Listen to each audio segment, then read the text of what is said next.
Friday edition of the Sports Cage. Thanks so much for making some time, however you are listening or watching the program today. We do have a number of different ways. Audio streams.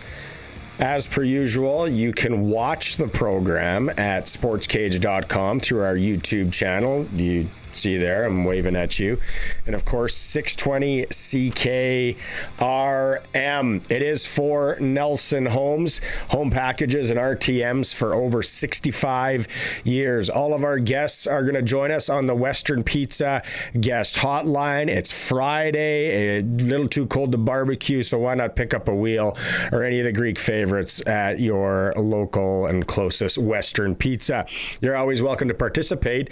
The Prairieland Rentals text line. Prairieland Rentals located at 600 Albert Street in Regina. Whether it's a big job or a small job, they probably have what you need to get that job done and can rent it to you, get to deal with the owner. Colson is with me. Kind of weird today, too. You're going to see Dave Thomas come in and float around as I got some prior commitments in and out of the show to do. So it's a team event, a team affair, Colson, today. Are you ready for this Friday? Sure.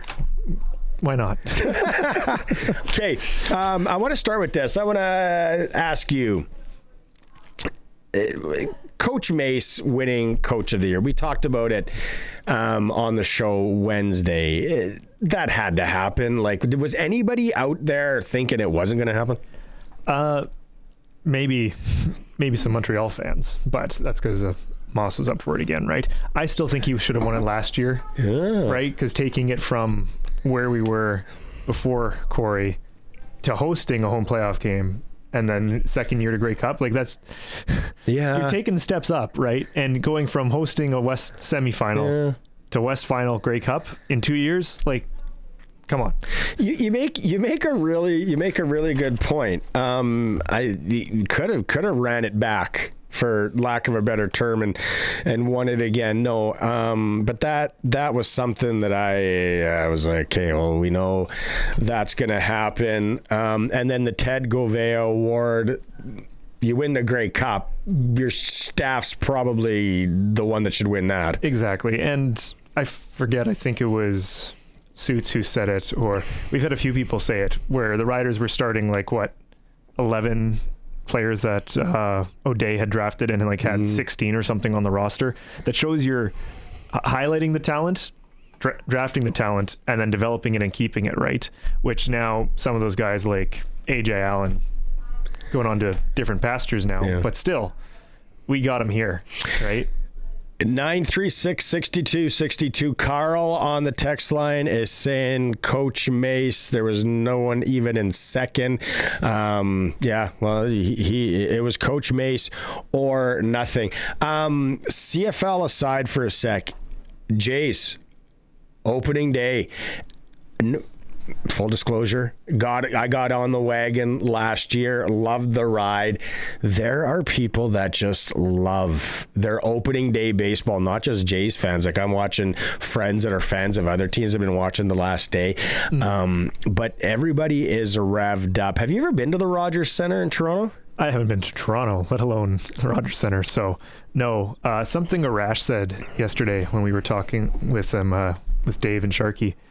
And he read the quote somewhere, and I tried to see if I could source it. But time starts on opening day.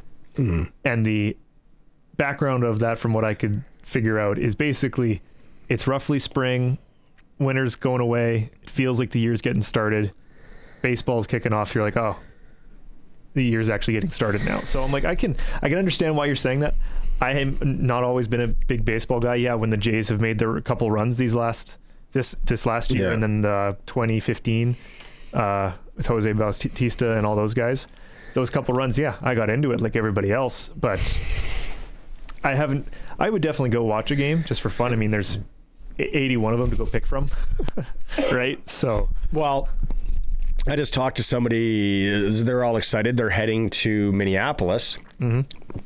very close, was a 12-hour drive or whatever from here, to watch the Jays in the next couple months. I know a lot of people do that. Some people do the Seattle thing, go watch them there. Denver, you could probably make it in 15-ish hours. I went to, how old was I? Family trip. I was probably 10 or 11 years old. We were in Denver visiting family and went to a Rockies game. It was a very empty stadium, but so the reason I asked about if you've ever been to the Rogers Center, like those renovations and what it looks like, because I was in the Sky Dome. It was the Grey Cup. It's got to be 13-ish years ago now. Kind of a concrete bunker, you know, there wasn't a lot of atmosphere.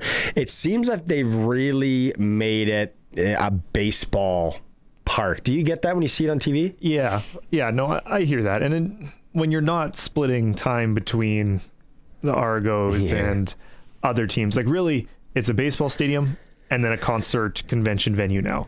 And when you only have to do two things, you can do them both pretty well. When you're trying to do 3, 4, 5 things, so it makes sense why they did these renovations. And again, from all of the fan perspectives that we're hearing, they've been done really well.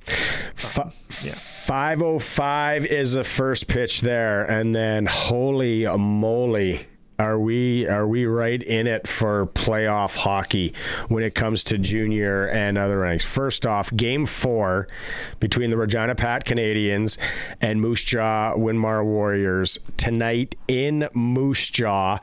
A chance to wrap it up again for the Pat Canadians. Moose Jaw trying to force Game 5. Who's in the lineup for the Pat C's? We talked to Dante to Caria in hour 3, but that's at 7 p.m. tonight. So there's that. We have the SJHL 1 playoff game. The old rivalry continues. Yorkton's in Melville. Yorkton leads that series 2-1, and then WHL playoffs. They're here. Regina Pats, Medicine Hat Tigers. We're going to be covering that a lot. I know the last 2 scores for the Pats. Do you think we get one game, or do you think it's a sweep? They say it's hard to sweep teams. The Pats are a young, scrappy bunch. I know Keats Fawcett has been battling an injury. Will he be in the lineup tonight? It's gonna be really tough. I think if they don't steal one in the hat, I think it could be a sweep. Because coming home down 2 games would be really hard to come back, especially on a young team. But if they can steal one in Medicine Hat, they could make it a series, but I still think it would be probably done in 5. That's just my thoughts. I'm not. I'm like you. Like I am observing it from all of our insiders and stuff. I'm not doing the digging myself, but that's just what I'm picking up. Prince Albert up north, they start tonight as well. Their journey as the number 1 seed. Red Deer's in town. The Blades are in Edmonton. How about a little Prairie Junior Hockey League? The league final, the Regina Capitals of home ice. They host tonight the Saskatoon Wesleys. Game time is 7:45 at the Ritchie. That is the Prairie Junior Hockey League Championship Final. Saskatoon Wesleys, Regina Capitals. So that's going on. And then I got to give some love to my senior hockey guys and girls out there. We got Game 5s. Sask East, Game 5. It's going down in Langenburg. Canora's in town. It'll be jam-packed in there. That's Game 5. And then in the Big 6 Hockey League, Moosomin at Redvers, Game 5. So exciting stuff. Both those rinks will be packed. Are these in the final? Game 5, yeah, finals. Ooh. That's it. That's all. And then tomorrow, we got provincial action in Lumsden, where Game 2 between Raymore and Lumsden. So senior hockey winding down. Rinks are going to be packed around Saskatchewan.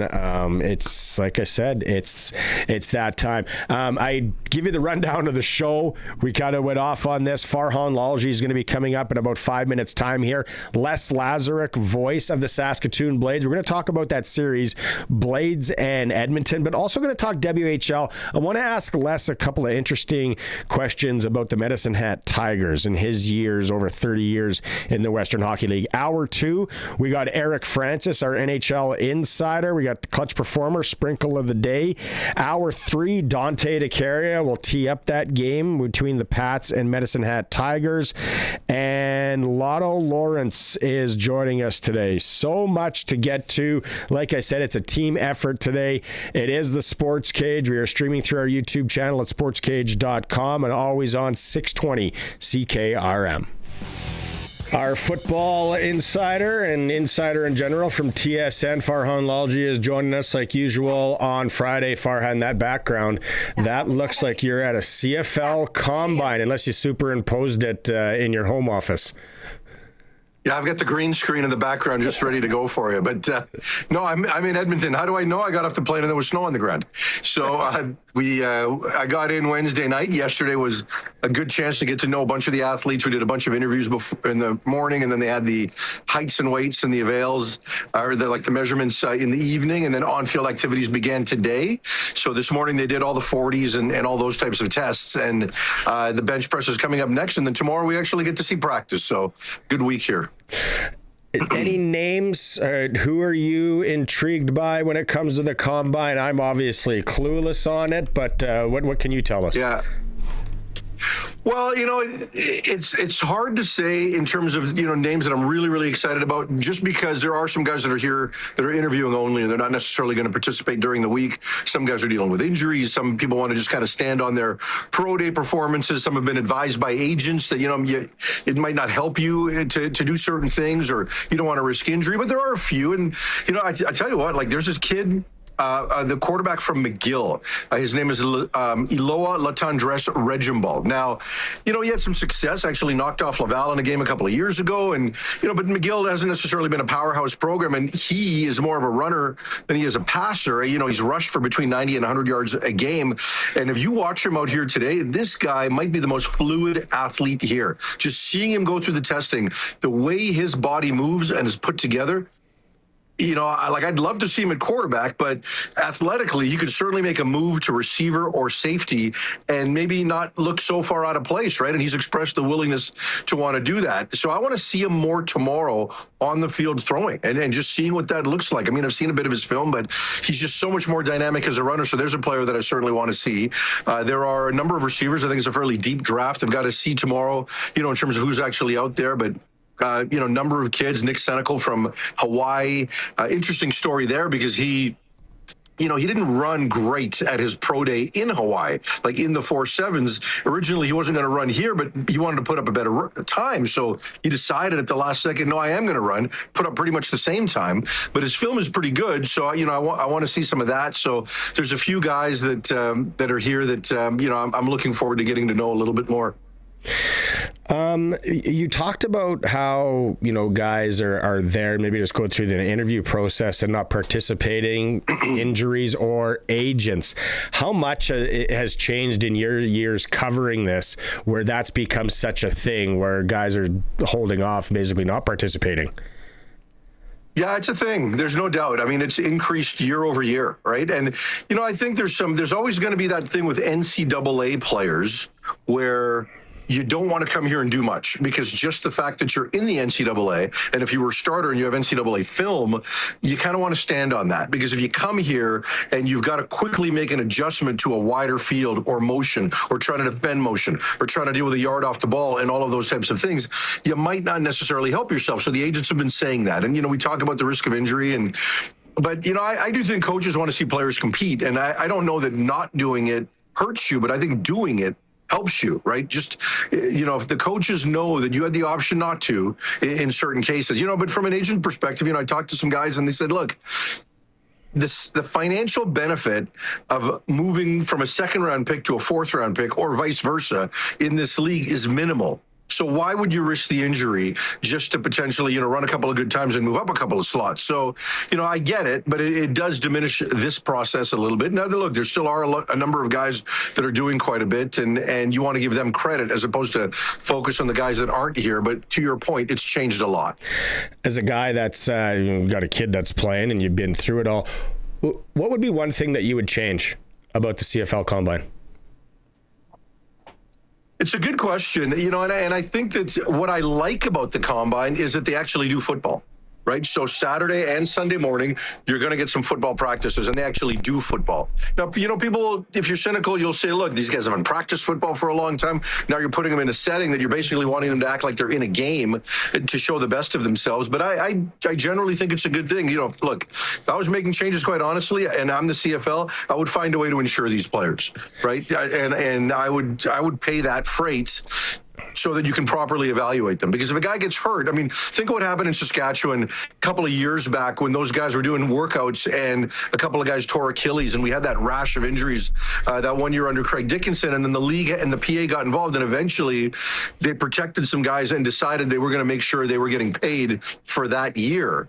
And I think something like that needs to be in place here just so you can get more participation. I was just reading here from 3 Down Nation. It was Montreal Carabins, Louis-Philippe Gauthier. He wins the 40-yard dash this year, 4.50. Still not as fast as the all-timer Stephen Turner in 2010, 4.31. Did you witness that with your eyeballs? Both of them, Stephen Turner and this one. So, which tells you how long I've been doing this. Stephen Turner didn't necessarily have a CFL career of note. So, we've seen guys blow up in the 40 or blow up on the bench press, and you don't see them in a CFL game, at any point. So it's important, right? Scouts do look at it.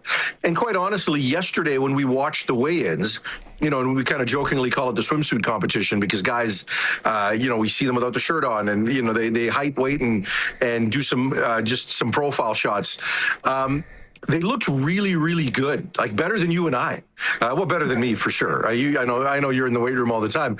So they looked really, really good, and I thought, okay, that part has improved, just the body composition, and it shows you the preparation level. So I thought we'd see some better times, and we generally at this combine see good times. We do see, 3 to 4 guys a year in the 4.4s, and I kind of was underwhelmed by this year's times, to be quite honest. But for some of these guys, they'll stand on their film and it'll be fine. They should do it for the media. They should do all that for the media as well. The pictures, right, and the compositions, and get everybody. Speaking of insurance. If Dwayne Ford and I went out and ran a 40, you'd need both of us insured. Dwayne for a heart attack because of all the meat he eats, and me for pulling something because it's just inevitable. Auto. Okay, I got to ask you, we talked last Friday, and I said, I think Team USA is going to dust the pros when it comes to the Fanatics flag football tournament, and that's exactly what happened. What was your takeaways when you watched it?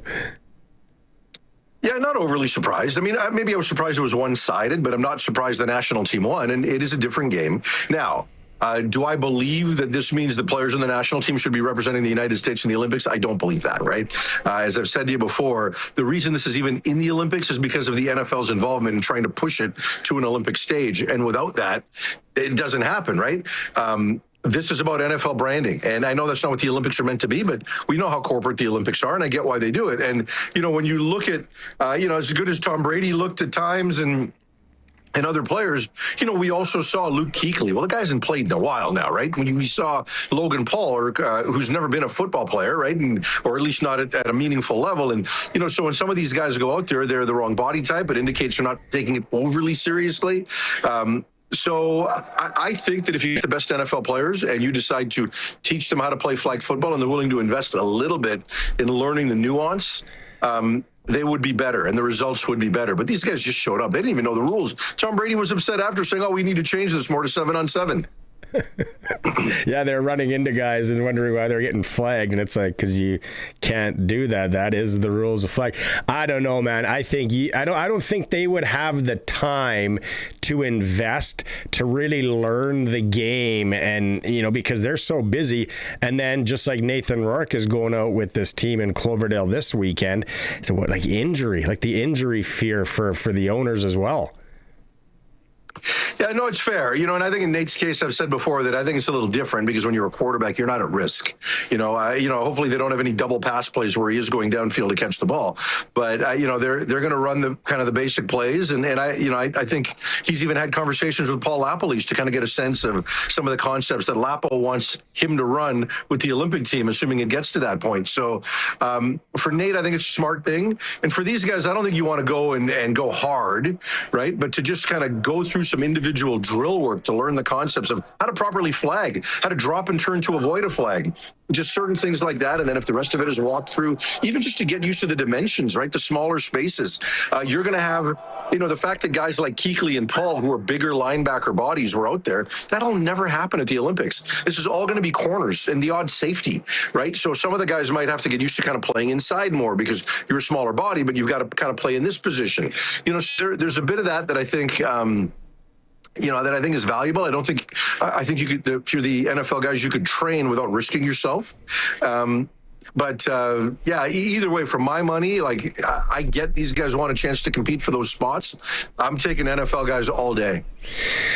All right, we're gonna disagree on that. I think that was the turn the page on that, but we'll see. Would we have been rioting on the streets on Albert Street here, or Vic, if Coach Mace wouldn't have won Coach of the Year? Yeah, and you should have been, right? I mean, he did a great job all season long, right? To keep that team as consistent as they were all year. And, they were fortunate this year in terms of having quarterback health, right, with Trevor Harris. But I know they had to overcome some health issues at other places. And there was a lot of pressure on this team. This team was there to get it done this year. I know 9 teams can make that claim, but not everybody really can make that claim, right? And so with the pressure that's on and the things he was able to do, I'm totally impressed with the job that he did. And he was very, very worthy of winning Coach of the Year. And then Dickinson's comments where he's saying they need a new stadium within 5 to 7 years. You've been in that stadium a lot. That would be a great thing. And then the Stampede, they're looking at doing all that. 5 to 7 years for a new stadium in Calgary. How much longer can they sustain playing there?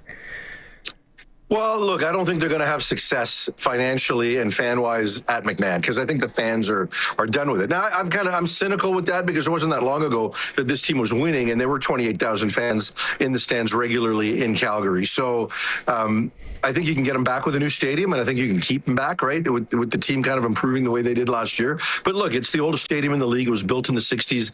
It has served its time. So it's important, and I think Dickinson framed it correctly.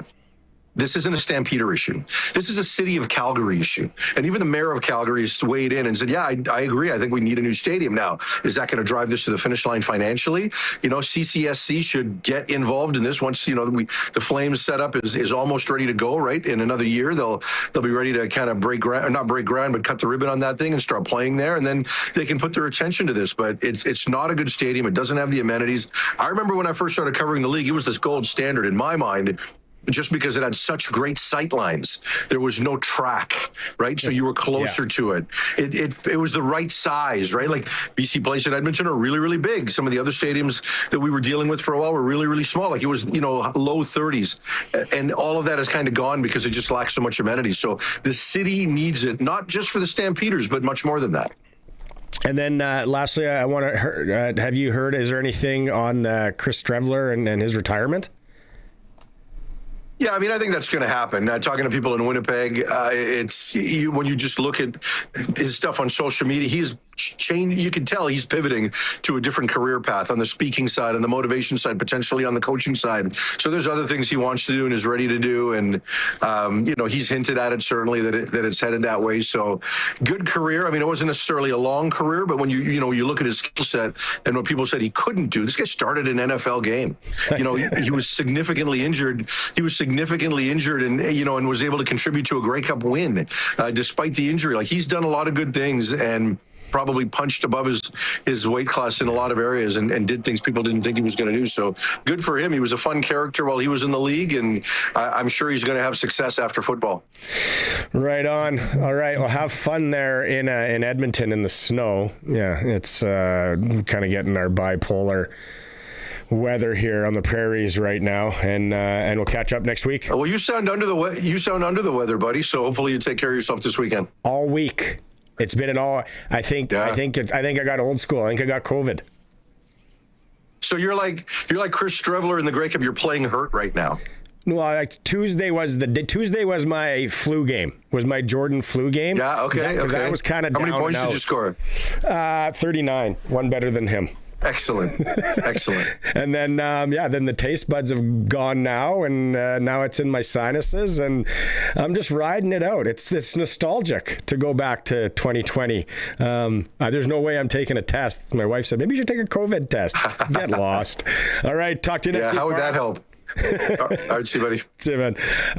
There he is from TSN, our football insider, Farhan Lalji, joining us here on the Sports Cage. Go to break. We're streaming through our YouTube channel at sportscage.com. Out on the Western Pizza guest hotline and joining us, voice of the Saskatoon Blades Les Lazaruk. Les, you're in Edmonton. You're getting ready for this 6 versus 3, the Blades against the Oil Kings. First time since 1971 that an Edmonton and Saskatoon WHL club, as they've clashed in the playoffs. That's hard to believe.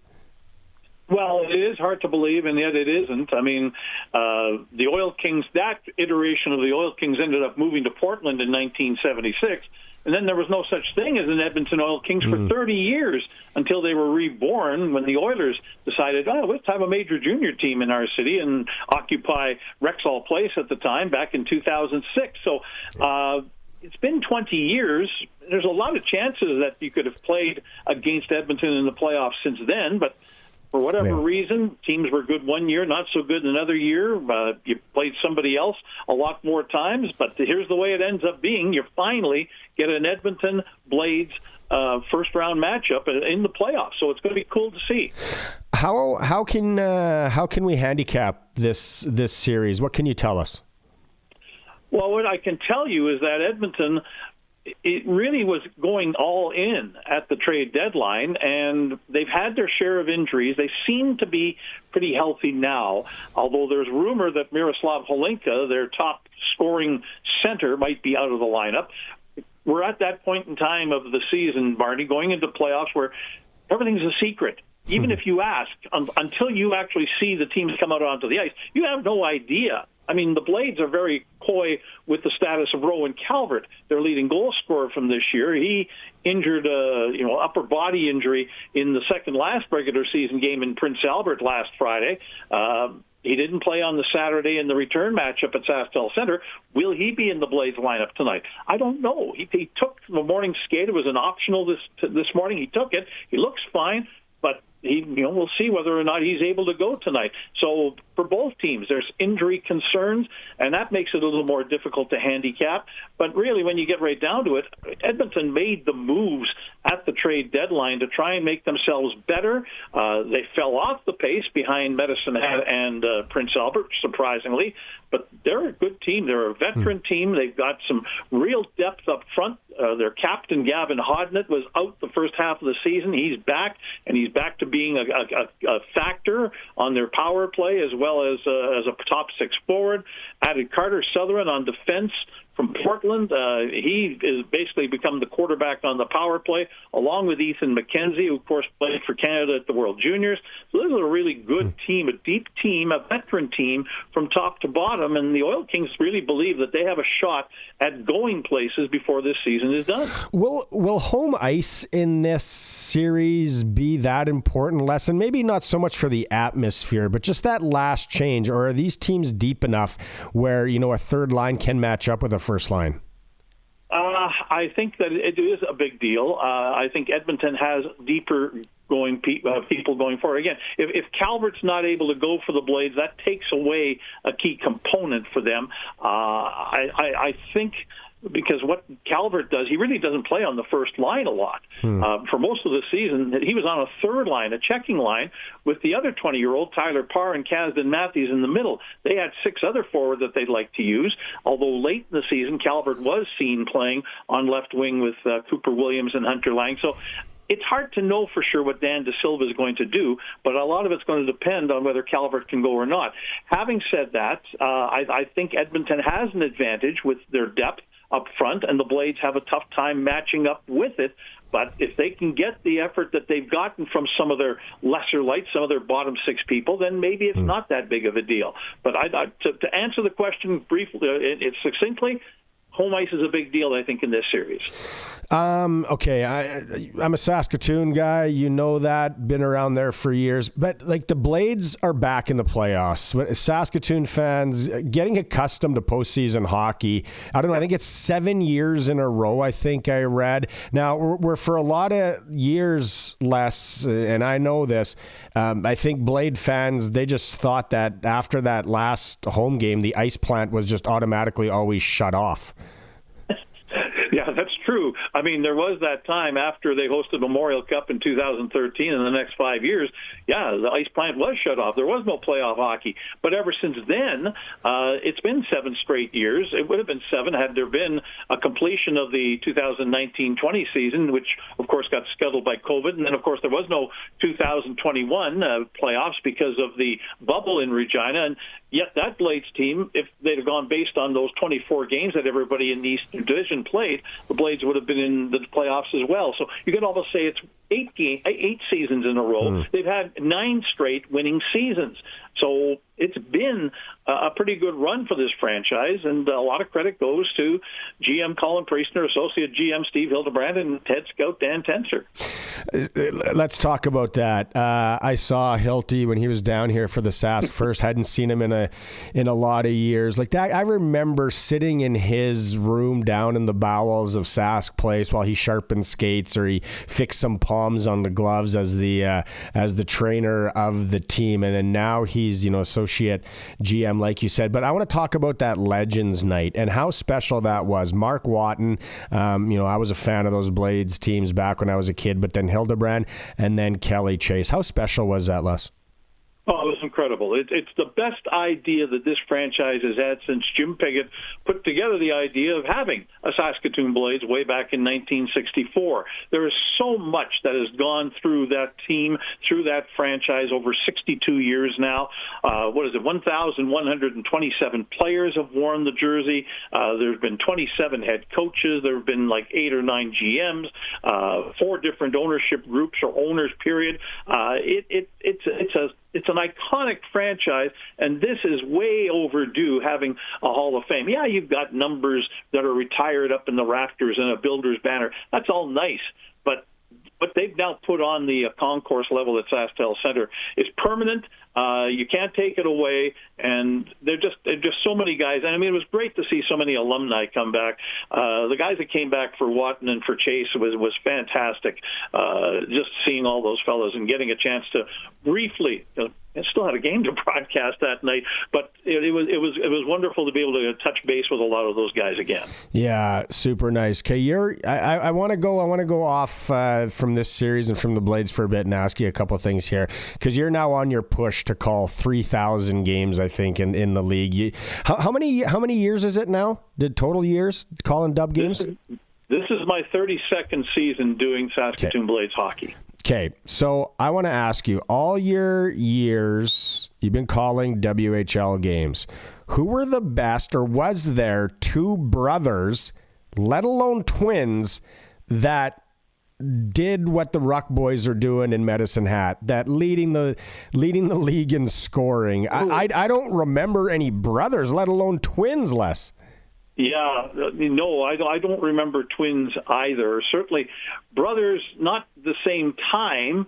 I mean, the closest might be the Federicos here. You had Bernie and the other one. I can't remember his name right offhand. I'm terrible. Kenny Federico, I should remember, because here's a quick story, okay? So when cell phones were just coming out, remember how they used to be in bags? Yeah. And you had to pull them out, and it was like, it was like Get Smart almost. You had these bag phones that you pulled out, and you had them on batteries, and the batteries didn't last long. Mm-hmm. So we come to do a game in Kelowna, and the phone line for the broadcast is not working. on a Sunday night. And I go see Bruce Hamilton, and I says, your phone line's not working in the visitor's booth. And he goes, well, it was working last night. And I said, that doesn't help me now, Bruce, for goodness sake. I need to be able to do this. I'm not going to be able to broadcast. And so now you're trying to get hold of BC Tel. It takes them forever to get there. They didn't get there until 5 minutes left to go in the second period. I was finally on the air. In the meantime, I'm using bagged cell phones. Yeah. Jack Brodsky's, Darryl Lubinecki's, Kenny Federko's. I ran them all dry trying to call the game and running out of juice and having to go down into the lobby to find a real phone that phone back and do updates and that sort of thing until I finally had a BC Tel guy repair. So Kenny Federko's involved in one of those funny blooper-type stories for broadcasters.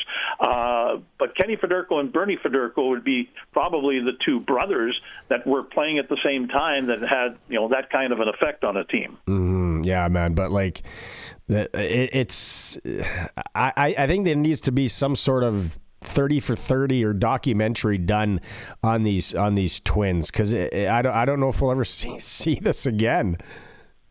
No, probably not. And the thing is that the Blades are involved in the fact that they're together because they actually had the opportunity to draft them and made a deal with Medicine Hat that the Tigers would use their draft pick to pick the other Ruck twin when the time came. So they were able to pick them pretty much back to back and have them on the same roster because they were pretty much a package deal.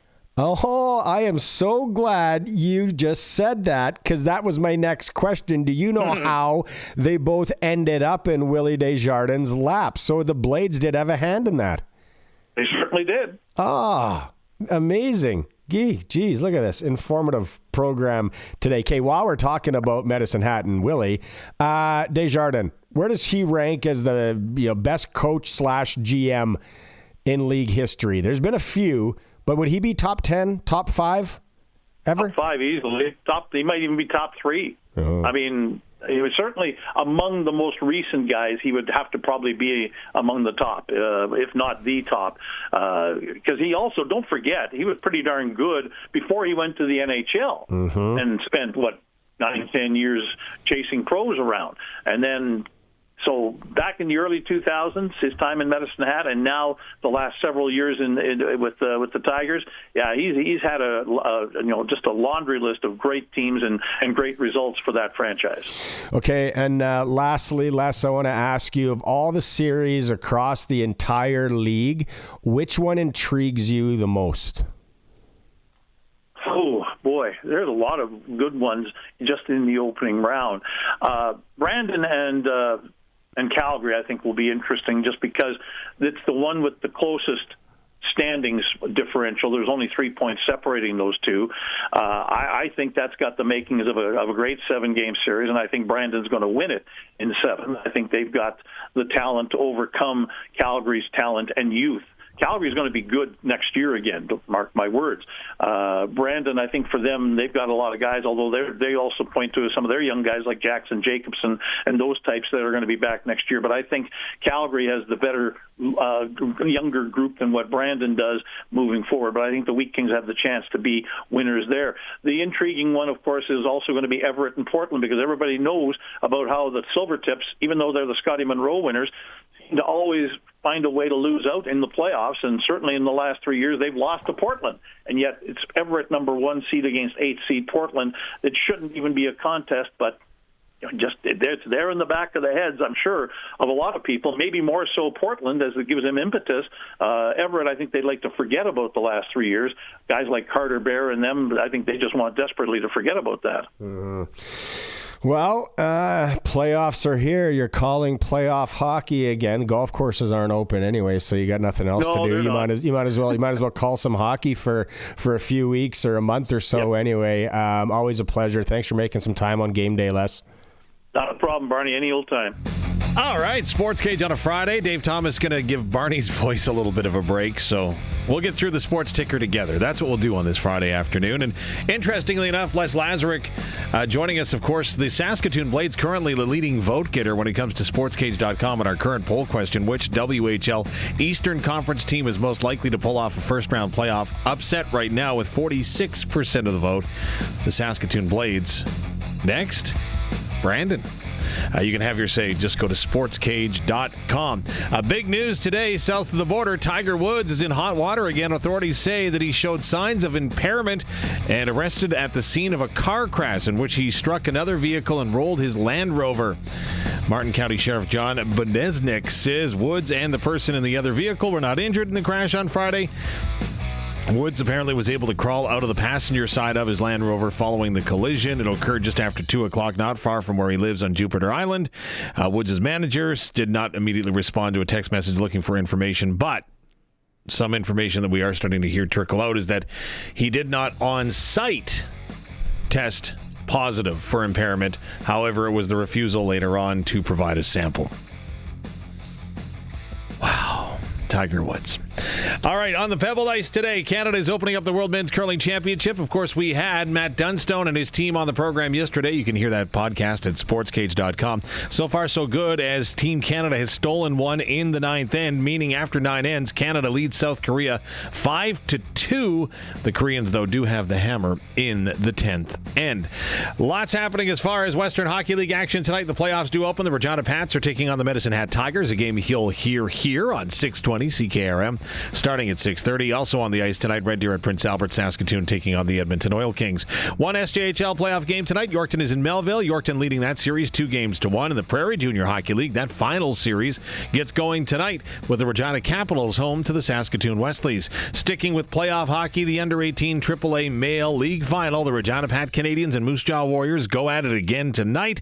Regina leading the best-of-5 series 2-1. That game is being played, of course, in Moose Jaw. The National Hockey League, just a couple of games to tell you about. The Detroit Red Wings are taking on the Buffalo Sabres. The New York Rangers home to Chicago. Well, Major League Baseball opening day today for the Toronto Blue Jays as they are taking on the Athletics in their home opener. First pitch just after 5 o'clock here this afternoon. Also, Colson, big day today for hoops in our province as Hoopla is underway in Moose Jaw. We can tell you in the game... Well played. Well played.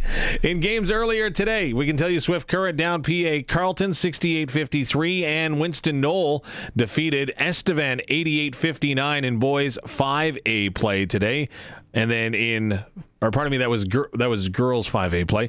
In girls 4A action today, Harvest City scored a big 58-30 victory over Melville. They'll play the winner for the provincial championship. Looking to defend their title is Harvest City. They'll play that tomorrow against the winner of Meadow Lake and Moose Jaw Central. 3A girls action. Hey, we got time. Why not? 3A girls action today. We've got Indian Head taking on Wynyard, and Regina Christian School is playing St. Brew a little bit later on. In boys 5A action, tell you about what's happening there today as things got going last night. Today, Regina Laboldis got by Saskatoon's Walter Murray 77-74, while PA St. Mary's defeated North Battleford 86-68. That again in boys 5A play. In boys 4A play today, already of a final in Harvest City. Coming back in a very, very big way. Boy, what an exciting game. Atlee Simon, former University of Regina Rams running back, head coach of Harvest City. They score a 73-69 victory over North Battleford. Harvest City was seeded number 2 coming into the tournament, playing number 3. They'll play Moose Jaw Central or Humboldt in the final. That goes tomorrow afternoon over at Peacock in Moose Jaw. Lots happening as well as far as the hoopla goes. You can follow along there. And the CFL Combine went today. And interesting, it's really hard to read into the numbers, but Regina native, University of Saskatchewan defensive lineman ran the fastest 40 time of any defensive lineman at 4.87 seconds. So not bad for a big D lineman. He also was second in the 3-cone and 6th in the shuttle, so he definitely showed well. Jack Warwick, Ethan Graham, and Carson Sombach were also taking part in the Combine that will continue in Edmonton tomorrow. Tomorrow it's more team-oriented activities that they're going to be taking part in. So we'll again continue to follow that for you at sportscage.com. We've got more coming up. Boy, things are loaded, hey? Yeah, you're missing one, though. What did I miss? Michael Kingsbury is retiring. No, I did miss that. Yep. He is going to compete, and I didn't catch the name of the tournament, but his hometown course, Saint-Savier, if I'm pronouncing that right. I'm not very French-speaking, so I apologize if I didn't, but yeah, he is going to compete one last time there, and that's his last dance. Of course, was it silver or gold in the Olympic Games? He's a freestyle skier, right? Yeah, moguls. Yes. But yeah, 5-time Olympic medalist, 2-time gold. I don't recall. Why can't I remember if it was gold or silver? I think it was gold. I think he won our first gold. I could be wrong. Yes. I think you were right on that. Here. I haven't looked up Milan medal count in a while. Sheesh. Well, while you do that, of course, you can text the answer as well on the Prairie Land Rentals text line at 306-936-6262. Coming up in hour 2, we're going to talk to Eric Francis. He will be here as well, our sprinkle of the day. Hey, we're going to bring back the character that is Lotto Lawrence. He is on the way. Plus, don't forget, we'll get you set for the Pats and Tigers tonight. Dante Caria, the play-by-play voice of your Regina Pats, will be joining us on the program a little bit later on. Also, lots to get to with Farhan Lalji. If you missed it, he's live at the Combine, and he'll bring us up to date on what's happening there. That's after 5 o'clock. Gold in men's dual moguls and silver in men's moguls. And won the first gold? I think it was the first gold. I think it was our first gold as well, but that's not labeled for me, timing line. So, and in the immortal words of the TSN announcer, Vic Router, make the final. Canada has just defeated Caria 5-2 at the World Men's Curling Championship in their game in Utah. That is your SportsCage sports ticker for Reliance Heath and their group of companies. More on the SportsCage coming up in a moment. Your news is next. We're streaming at sportscage.com and live on 620 CKRM. Don't fear, Saskatchewan. Barney is here. It's Dave Thomas filling in for just a moment as we're going to give Barney's voice a rest, but then he'll be back with Eric Francis momentarily. But it's a busy day on a Friday in the world of sports. Canada's opened up the World Men's Curling Championship with a victory, 5-2. They defeated South Korea. They're back on the ice a little bit later on this evening when they will take on Italy. Of course, on the ice tonight, we are watching the Western Hockey League and going to hear from Dante Caria live in Medicine Hat. The Pats take on the Tigers tonight. It's game 1 of their best-of-7 Eastern Conference series. Of course, puck drops at 7 o'clock. You'll hear the game here on 620 CKRM starting at 6:30. Red Deer plays P8 tonight as well as Saskatoon taking on the Oil Kings. Yorkton Melville go at it in the SJHL game 1 of the PJHL final with Saskatoon Wesley's taking on the Regina Capitals. And in Moose Jaw tonight, Regina Pat Canadians have a second opportunity to defend their under-18 AAA League title as they take on the Moose Jaw Warriors. Game time, 7 o'clock. Of course, that is game 4, the best of 5. The Pat Canadians leading that 2-1. The big news is, and wow, this is a head-scratcher, and I just don't get it sometimes, right? Like, impaired driving is terrible. And with someone with the wherewithal that Tiger Woods has, and again, I don't want to be judge and jury in convicting the man, but he has been arrested at the scene of a car crash in which he struck another vehicle and rolled his Land Rover. Martin County Sheriff John Bubsnick has said that Woods showed signs of impairment. However, on scene, on site, he tested negative. However, he refused to provide a sample when he got back to the station, so Tiger Woods is in hot water again. Should we feel sad for Tiger Colson? I know we got to get to Barney. Barney is chomping at the bit with Eric. We'll join them in just a sec. But should we feel sorry for Tiger? I mean, maybe because this is, the 4th accident incident? Yeah. So from that perspective, sure. At the same time, he's fairly famous, fairly wealthy. So mixed bag. Like, we've all got Uber, cab, True. Whatever. I just wonder what the narrative is going to be when it's all said and done with Tiger. Is it going to be a narrative of what might have been? I think it already is. You think that is already? Well, more so due to his injury and surgeries and stuff than the off-course stuff, so to speak. But that's also been a factor of it too, I would say. Oh, I would agree. His entire playing persona changed. Right? Back when he had his first accident and his transgressions were kind of revealed at the time. And because otherwise, on a Sunday, he was dominant, right? He puts on the red shirt and nobody touches him because he had the mental edge. Yeah. And then once everything was brought to light, then things changed a little bit. But yeah. I still, again, like I say, I don't know if you should feel sorry for him or not. I don't know what that emotion should be. Maybe let me know. 306-936-6262. Should we feel sorry for Tiger Woods? You never want to wish ill on anyone. No. You don't want to wish ill on them. You might not if you're going in a direct competition, you're like, I'd rather succeed than you, but that's the closest I think you could get. But yeah, as far as bad luck, misfortune, especially from poor decision making potentially, yeah, that's a great way to word it. Good thing you're on the radio. Perfect. Well done. So that, of course, is claiming a lot of headlines. Also today, the headline in Toronto is the fact that the Toronto Blue Jays will open their regular season taking on the Athletics. 5:07 is first pitch. They are doing the big ceremony deal like they always do on opening day, which I think is great. I would love to attend an opening day for any Major League Baseball team, especially the Toronto Blue Jays, though. I think the pomp and circumstance they do is pretty cool. They'll recognize their award winners, and then they'll celebrate their AL championship from last year. That one always kind of makes my skin crawl a little. Just an AL championship instead of the full World Series. It's kind of like the participation ribbon, isn't it? Like, yeah. Congratulations, you did win the AL. It's a hard thing to do. I get that. Maybe you do celebrate that, but I don't think the celebration should be over the top like it would have been if it was a World Series. True. I think, again, understanding that Major League Baseball used to be two separate leagues.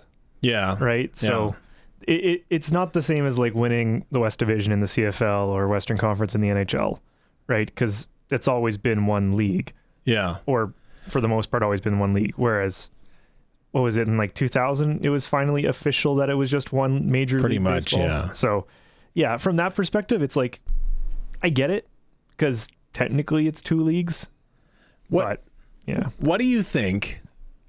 Do the Oilers, the last couple of years, did the Oilers raise a banner for Western Conference champions? I don't know. Would you think they did or no? I don't know, honestly. I'm sure there's someone in the NHL who has like not a Western Conference like banner, but a Western Conference finalist banner. There's somebody, I can't remember who. Thanks. That's almost the Thanks for Coming Out award. Yeah. Who was that? Like I say, that's just me. I am of the generation. You would never know this, but actually what was really cool, and I think that it should be brought back, but it never ever would be in 2026. But back in the day, Phys Ed used to include the participation awards.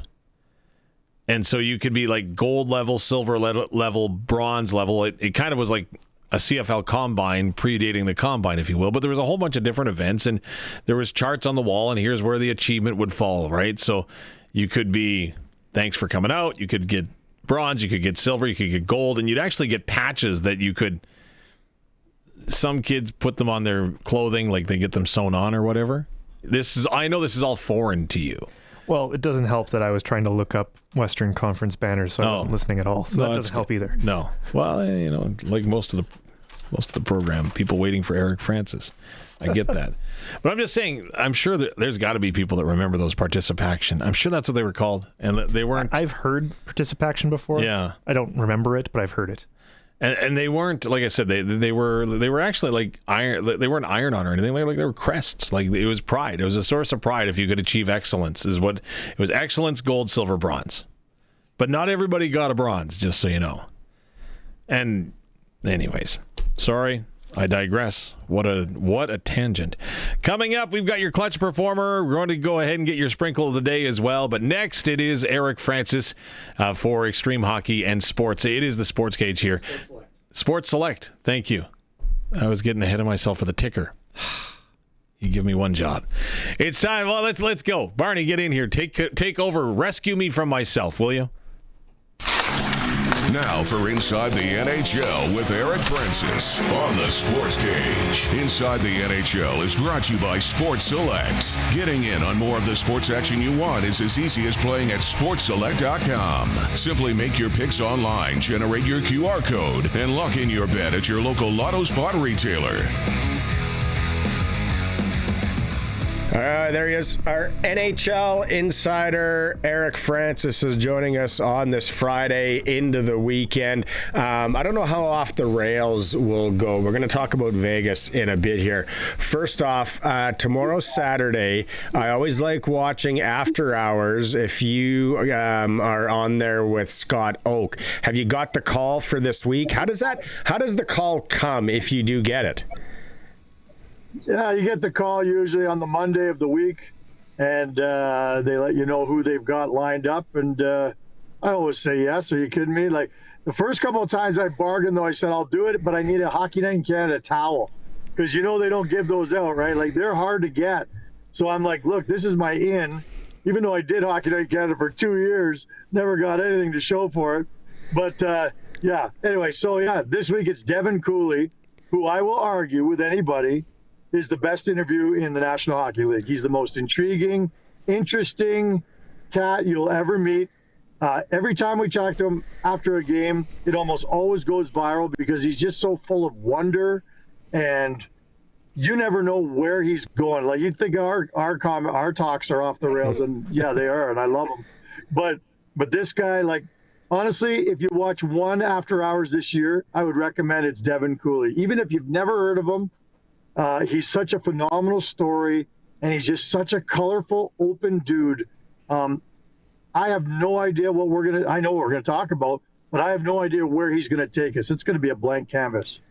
Why is he such an interesting dude, or what's his background? Can you give us like a look behind there?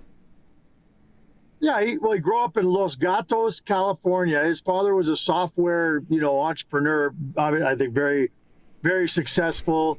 And his father is an introvert, and so is Devin by definition, but they both learned from one another how to be extroverts. Like when you see this guy on After Hours, you're going to be like, I'm sorry, but that's not an introvert.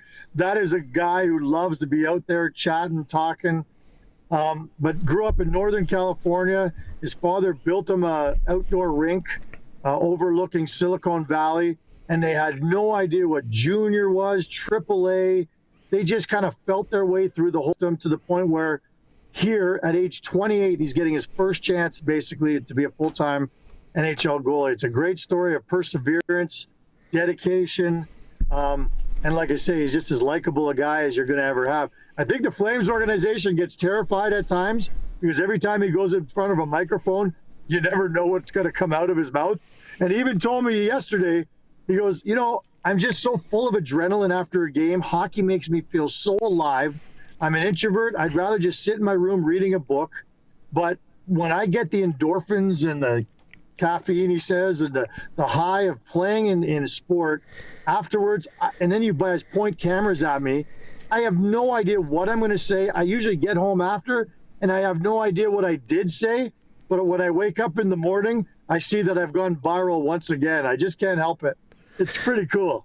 You made me want to tune in tomorrow night for sure. I saw on your Twitter as well, too many men call for the Flames. Zane Parekh, was he the cause of it? I didn't see it, but what happened there? You probably could have counted 6 Mississippis between when he left the bench and when Zach Whitecloud got to the bench. And if you see it, it's just egregious. And as we found out after the game from a very displeased coach, Ryan Huska, we had just been warned. Both benches had just been warned. You guys are being a little too loose with your changes. We're going to crack down. And sure enough, this wasn't even like warning or not. I'm not sure there's a referee out there that wouldn't have called this, even in overtime. And it was with under a minute to go in overtime. And with 1 second to go, Anaheim scores the game winner. Look, they probably did the Flames and the organization a favor because the Flames don't want to keep winning.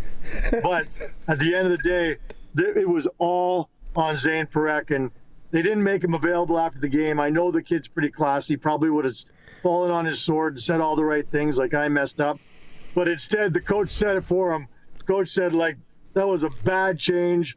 Any referee would have made that call. It was the right call, and we should know better. He should know better. I don't care how young or old you are. So just more growing pains from a guy who's gone through a ton of them this year. I love the bad changes in minor hockey, and it's usually some coach that puts it up and then grabbing the kid back. I think that's one of the most entertaining things in minor hockey.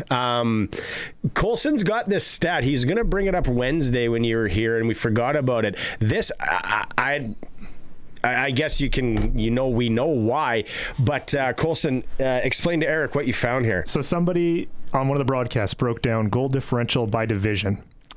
And look at how far behind the Pacific Division is.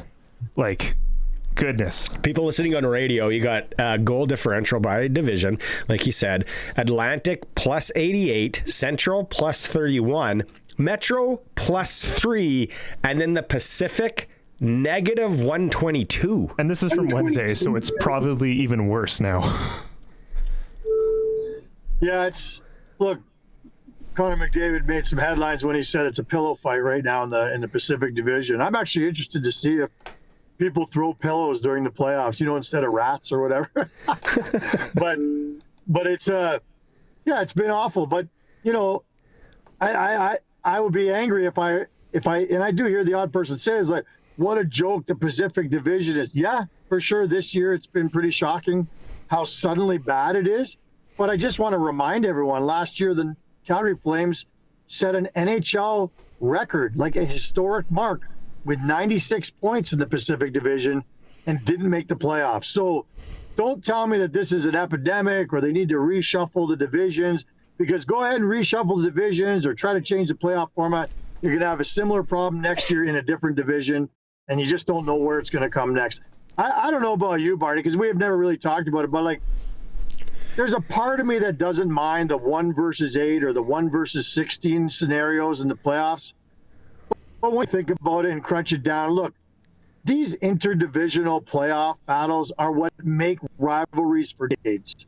And I think the NHL got it right when it went to this.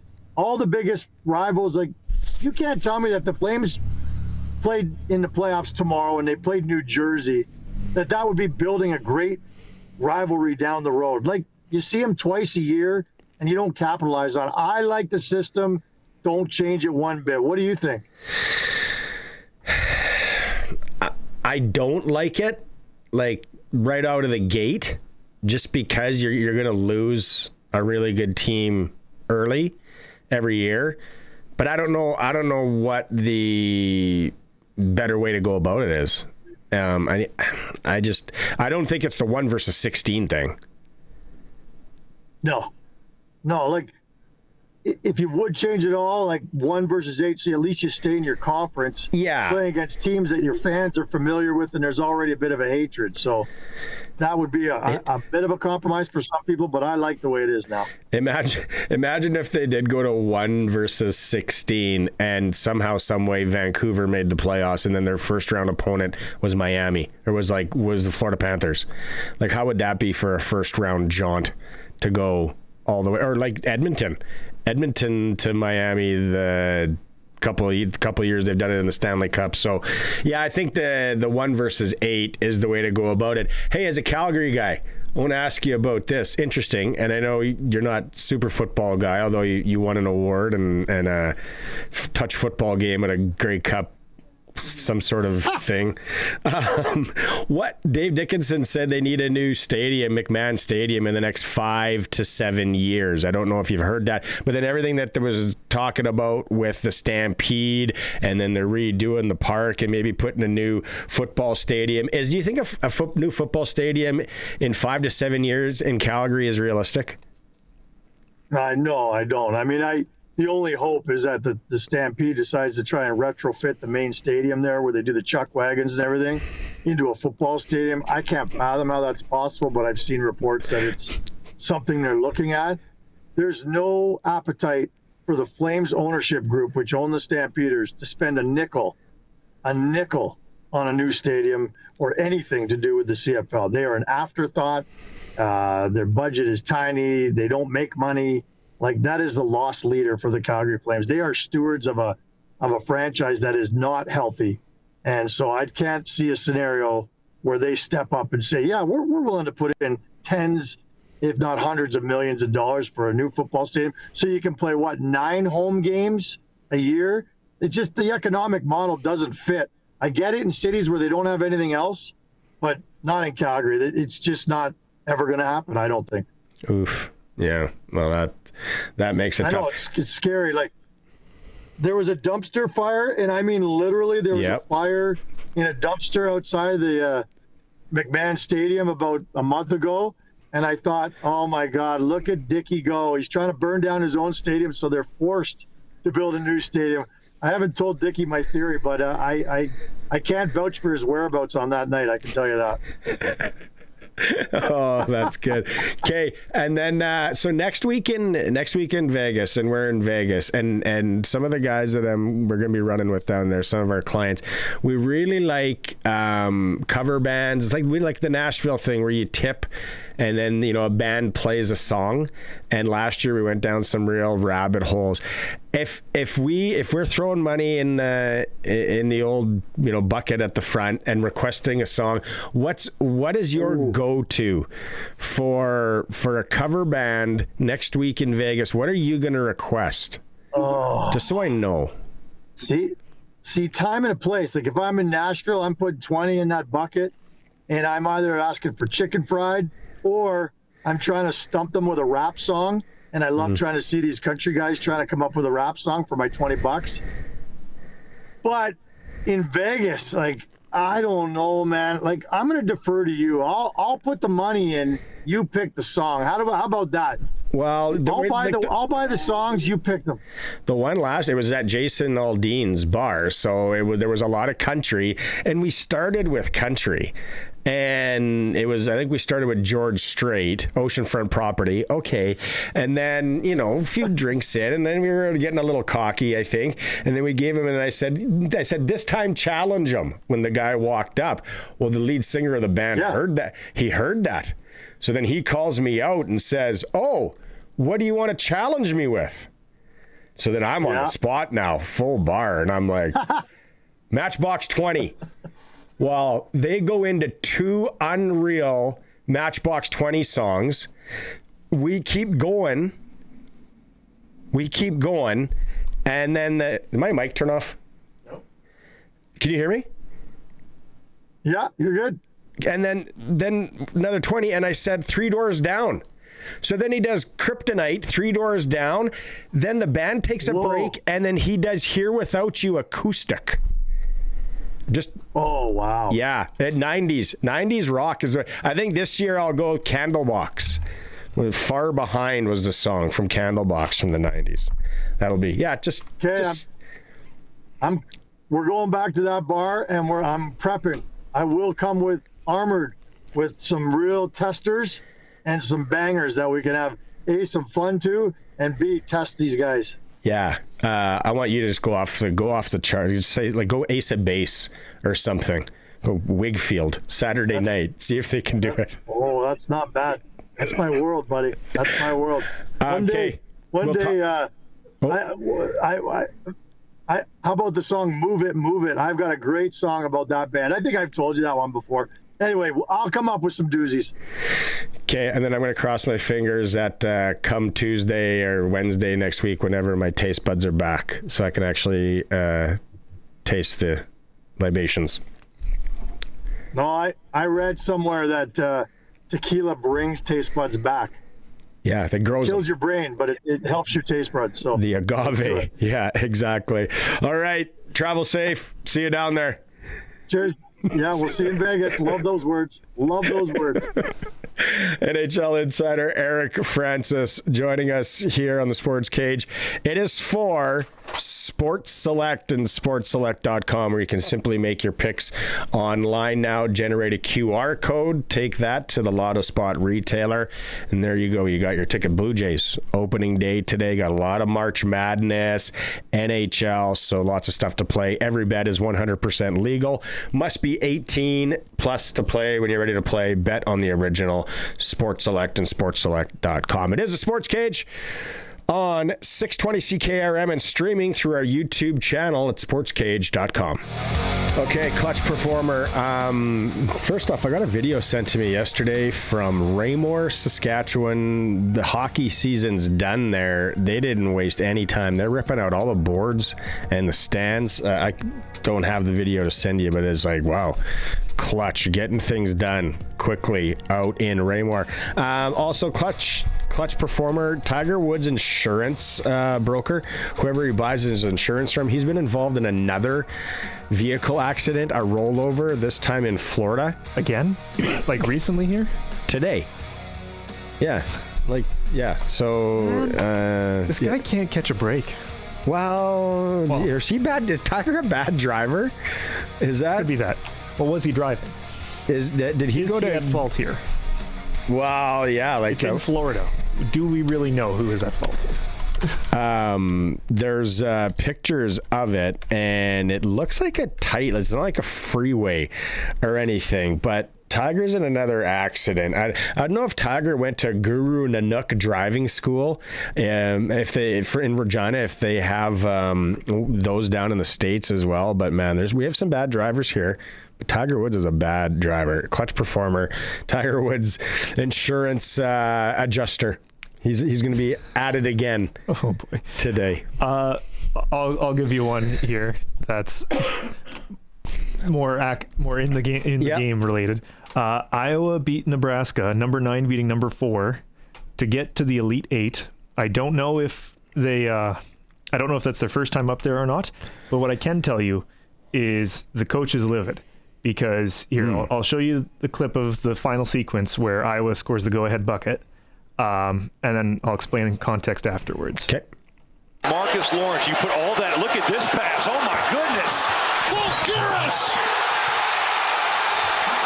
So for those who can't see, they basically just threw a 3/4 full court pass to a guy who was wide open, goes in, easy layup, right? Mm-hmm. Nebraska had 4 players on the floor. They were a guy short to lose the game. What? And they're down 3. So this is a minute left. You just got to get a stop, keep them to 2 or whatever, right? But they just went in so quick. And the final score was 77-71. Jeez. So what are we doing here, guys? Clutch performer is for Kellen Solar in Lumsden, Saskatchewan, the good family-run company. If you're thinking about some solar this year, they can come out and talk to you, give you a quote if you want to get solar panels up on your farm, your house, place of work, whatever. Kellen Solar in Lumsden, Saskatchewan. Sprinkle of the daytime. It's for Sports Select and sportselect.com, where you can simply make your picks online now, generate a QR code, take that QR code to a Lotto Spot retailer. They scan it, and there you go. Lots of sports tonight and into the weekend. Baseball's firing up. NHL, March Madness. We got golf coming up. It's all at sportselect.com. Sprinkle of the daytime, like I said, with Lotto Lawrence again joining us, turning into a bit of a fan favorite here on the Sports Cage. Lawrence, first off, can I ask you, because the last time we talked was right before March Madness started. Now we're into the Sweet 16. How are things going, your brackets-wise and your betting-wise in Sports Select? Well, I tried to tie it last night, Barney, and it was within 5, obviously the tie, 77-71 in a game between yesterday Iowa and Nebraska, which was a fantastic game. I don't know if anybody watched that one. I'm in my bracket. I had 3 out of 4, still number 1, still alive. The number 2 that I lost yesterday was Houston. So I still have the 3 out of 4. Number 1's still in there. But exactly what March Madness is. It's madness. It's kind of the old Ed Whalen special so far, a ring-a-ding-dong dandy. So it's been great. Looking ahead to maybe the weekend here, anything catch your eye as far as placing a little sprinkle action in March Madness? Well, I do like tonight. I do like Iowa State. They're 3.5. If you take them on point spread, 3.5. I think you're paying $1.8. So $1.80, or if like Iowa straight out to win by 6, I think it's paying 2 or 2.05. So I like Iowa State tonight to beat Tennessee and move on to the Elite 8. All right, I'm looking at sportselect.com right now, and let's go to Major League Baseball. First off, before maybe we get into the bets, you are a huge Blue Jay guy. You go to games, you know what's going on inside and out. Some of the stuff you say to me, it's way over my head. You are dialed when it comes to the Blue Jays. Just give me the quick rundown on how you think the Blue Jays are looking going into the season. Well, it's different than last year, and I think that with the pitching depth they have, even despite the injuries, I love their pitching depth, and always good pitching will beat good hitting. You got a healthy Varsho to start the season, and I'm intrigued about the Japanese third baseman, the Okamoto. I think he's going to provide a little bit of pop behind Vladdy. I know Bo Bichette had some injuries the last few years. Obviously a great hitter. He'd be missed. Anthony Santander, not there yet, but with the injury and the shoulder surgery. But if you look at some of the guys they're getting back, it's almost like they're good now, just going to get better as the season rolls along. Just unless but they got to stay healthy. You can't have a lot of injuries. But this is a good enough team to potentially challenge for the division again, or a wild card for sure. Anything less than that after last year, I think would be a disappointment. So I do like, the Yankees are good. Boston will be good. Baltimore's improved. It's probably the best division in baseball, like it most of the time is. But I'd like the Jays here to at least come to wild card. Okay, back to sportsselect.com. Lotto Lawrence is with us. And first off, let's go to futures. Major League Baseball World Series futures. I talked about this the other day. Now the Blue Jays are sitting at $13.50. So you can bet this at sportsselect.com. The Dodgers are by far the favorites at $2.95, followed by the Yankees, the Mariners, the Mets, who spend a lot of money, and then the Blue Jays. Would you agree with all that, Lawrence, or where maybe do you see some value in a future bet for the World Series in 2026? Well, what I looked at so far for future sort of World Series is three teams. And the Dodgers, I can't see anybody. They got better as the offseason. I just can't see anybody in the National League challenging them. Philly maybe, but the Dodgers are good as long as they stay healthy. They have enough depth. They should go to the World Series. You got the Yankees, Seattle, and Toronto. Anywhere between 12 the Yankees, 13 Seattle, and 16.50 for Toronto. So even if you sprinkle $5 on any of those teams, right? And I can't see them. You're not getting some value there. All right. And then the one thing I did want to put up, East Division winner. Yankees 270, the Blue Jays 340, Boston is 4, and the Orioles are 5. You can play so many futures at sportsselect.com. It's a lovely thing, especially for your baseball fans. Okay, opening day today, 5:07. First pitch is scheduled at home, renovated Rogers Center, Athletics Blue Jays. I'm looking at this bet. I don't play a lot of baseball bets. The World Series I did, Lawrence. But what do you play when you play Sports Select when it comes to baseball? Is it props? Is there anything, or do you go straight up? How do you do it?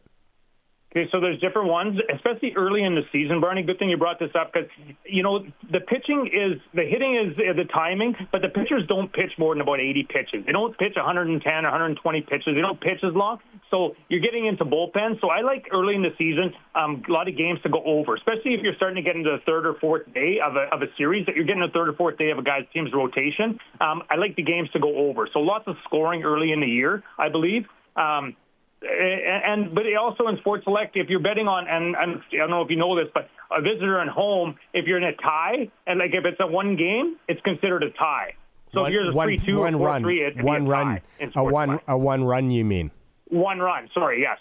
Well, yeah, one run is a tie in baseball. That's something, just because kind of basketball, you got that 5-point thing, right? So a lot of people. So I look at tonight's game, and we got the Athletics Blue Jays. Like I said, the tie pays $3.25. The Blue Jays are paying a $1.80. You can do the point spread thing. Minus 1 for the Blue Jays is $1.68, and then the over under's 8.5.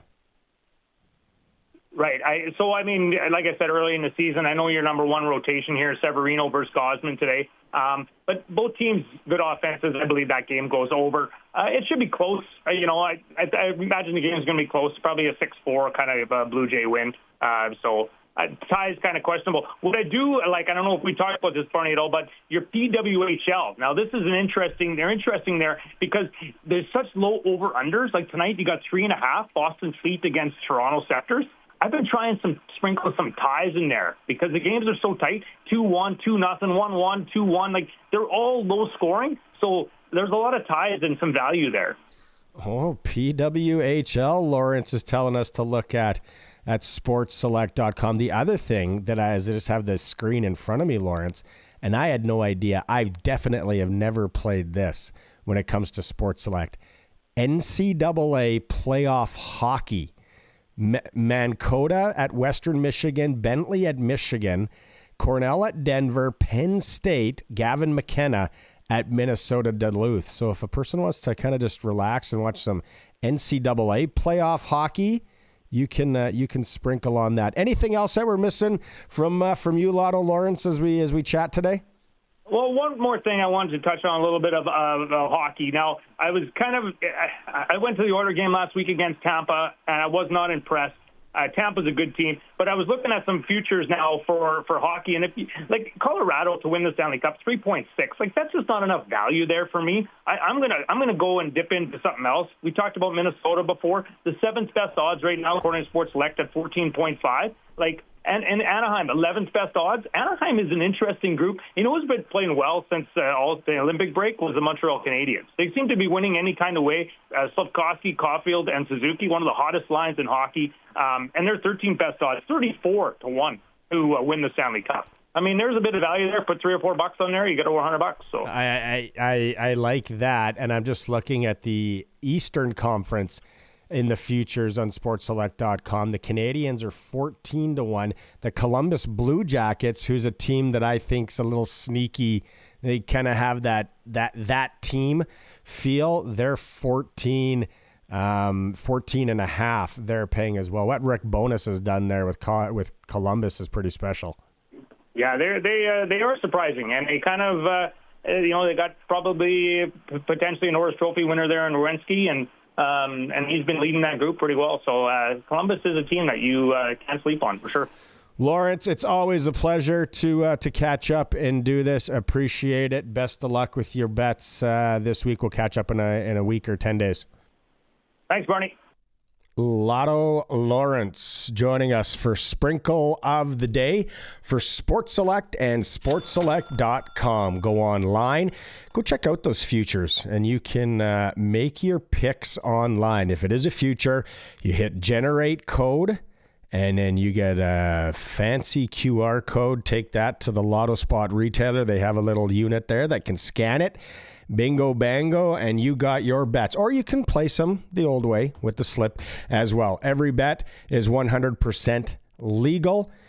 Money stays in Saskatchewan. When you're ready to play, bet with the original Sports Select, and SportsSelect.com must be 18 plus to play. It's a Sports Cage. We are the home of sports in Saskatchewan. Streaming through our YouTube channel at SportsCage.com and always on 620 CKRM. All right, Barney, take a break. Time to do some sports updating. It is the Sports Cage ticker brought to you by Extreme Hockey.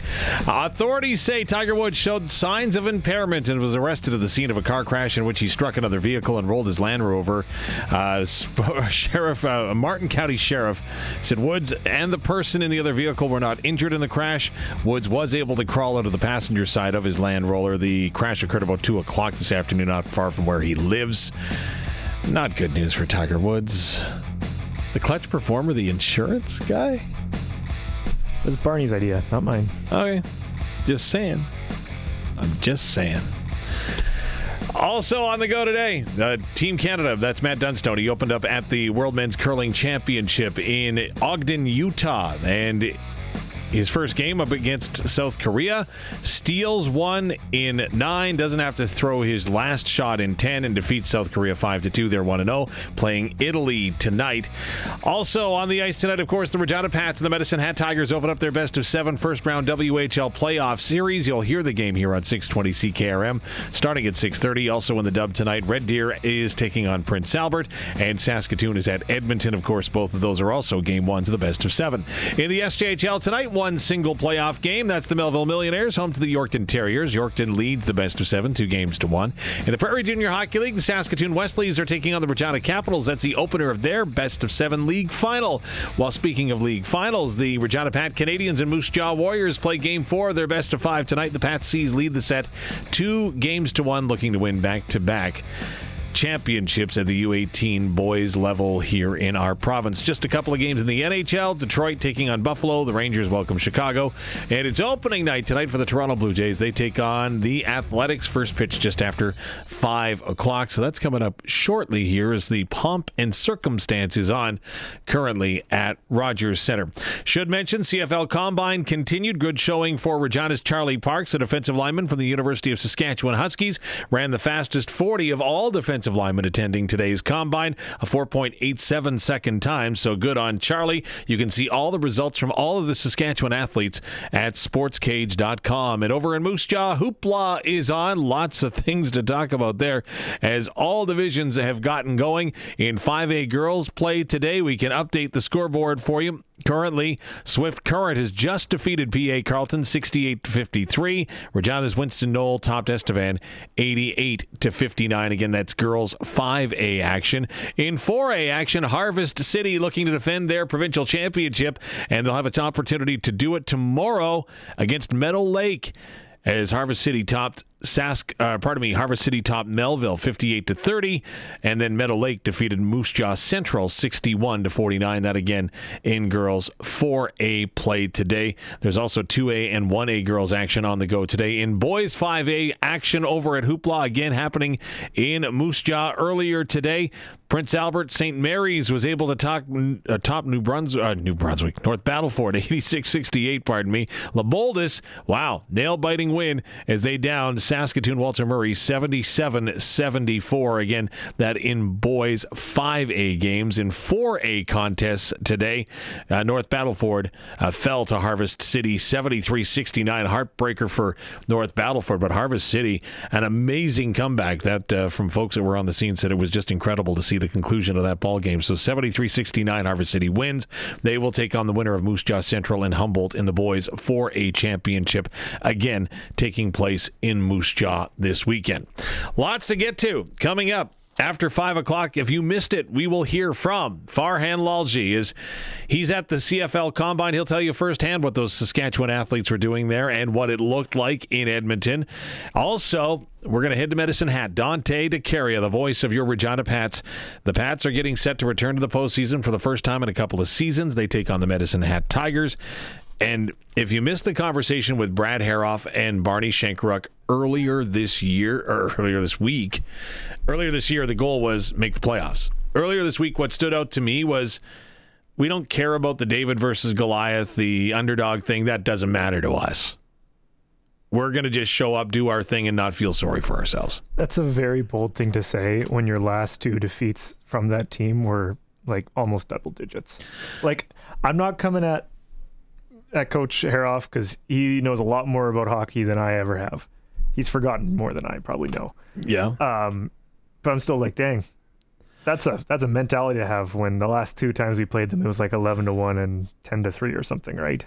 You know what I'm very curious about, and I think is going to be interesting to watch in game 1 and 2. I think that the Pats really need to find a way, if they want to have a chance in this series, to find a split in the first two games and then not come back behind the 8 ball here.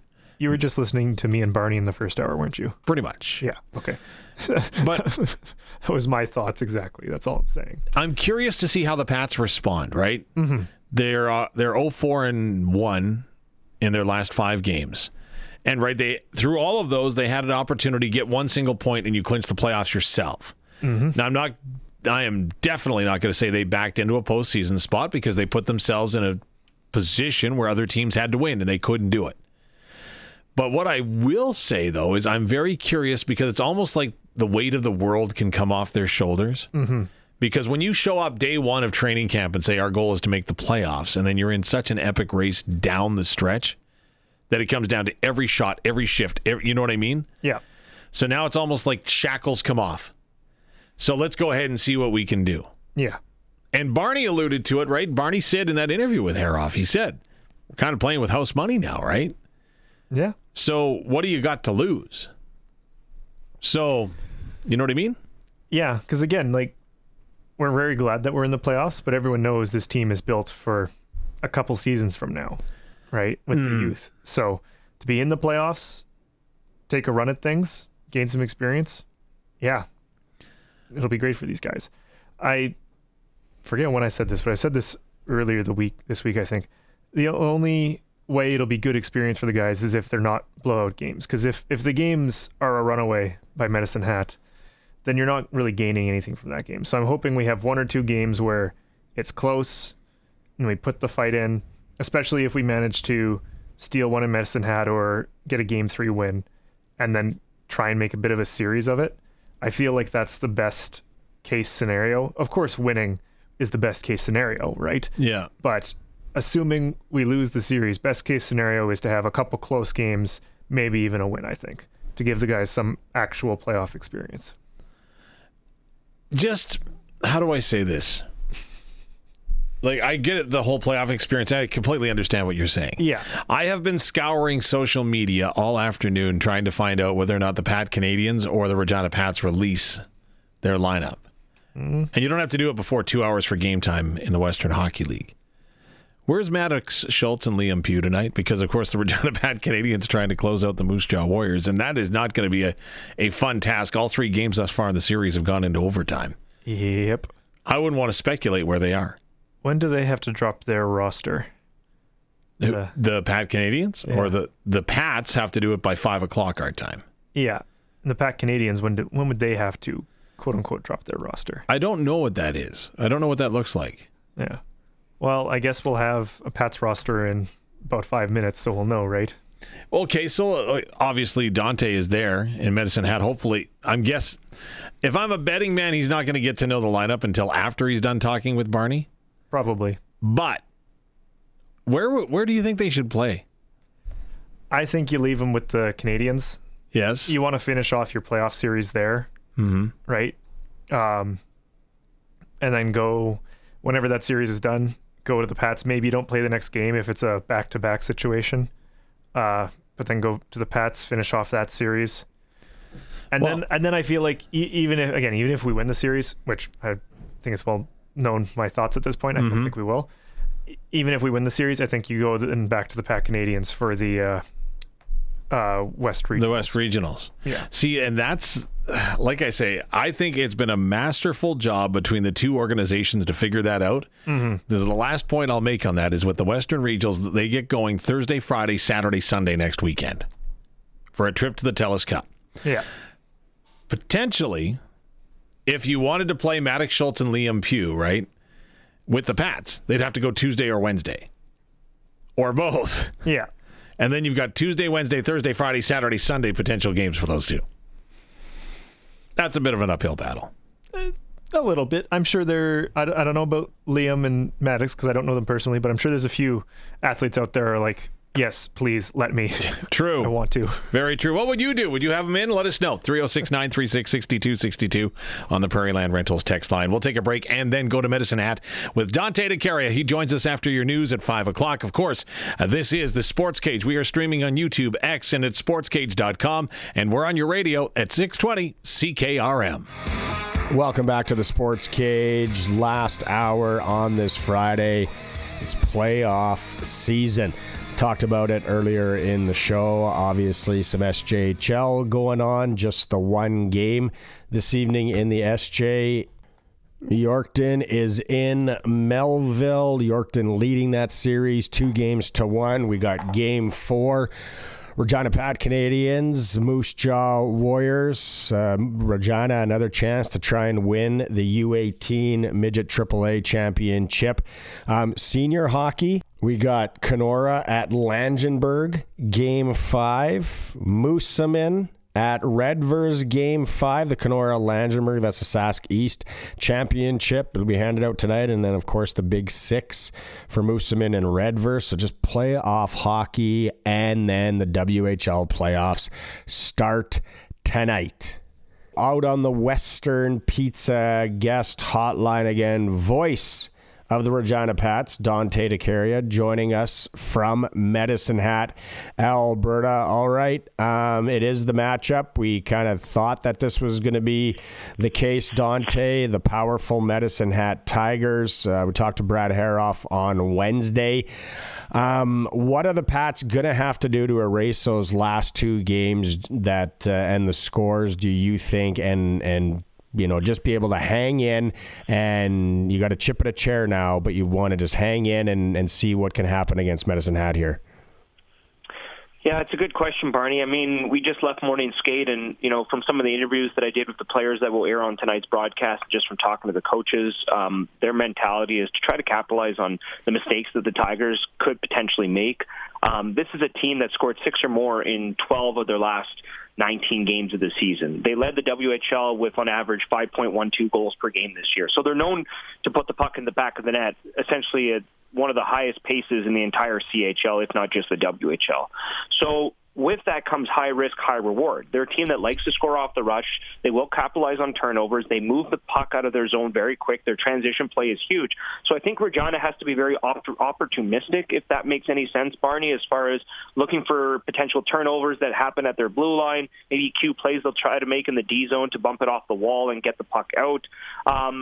There's really not much you can do as far as what the Ruck Twins will do with the puck. I mean, they're going to have the puck the majority of the game, let's be honest.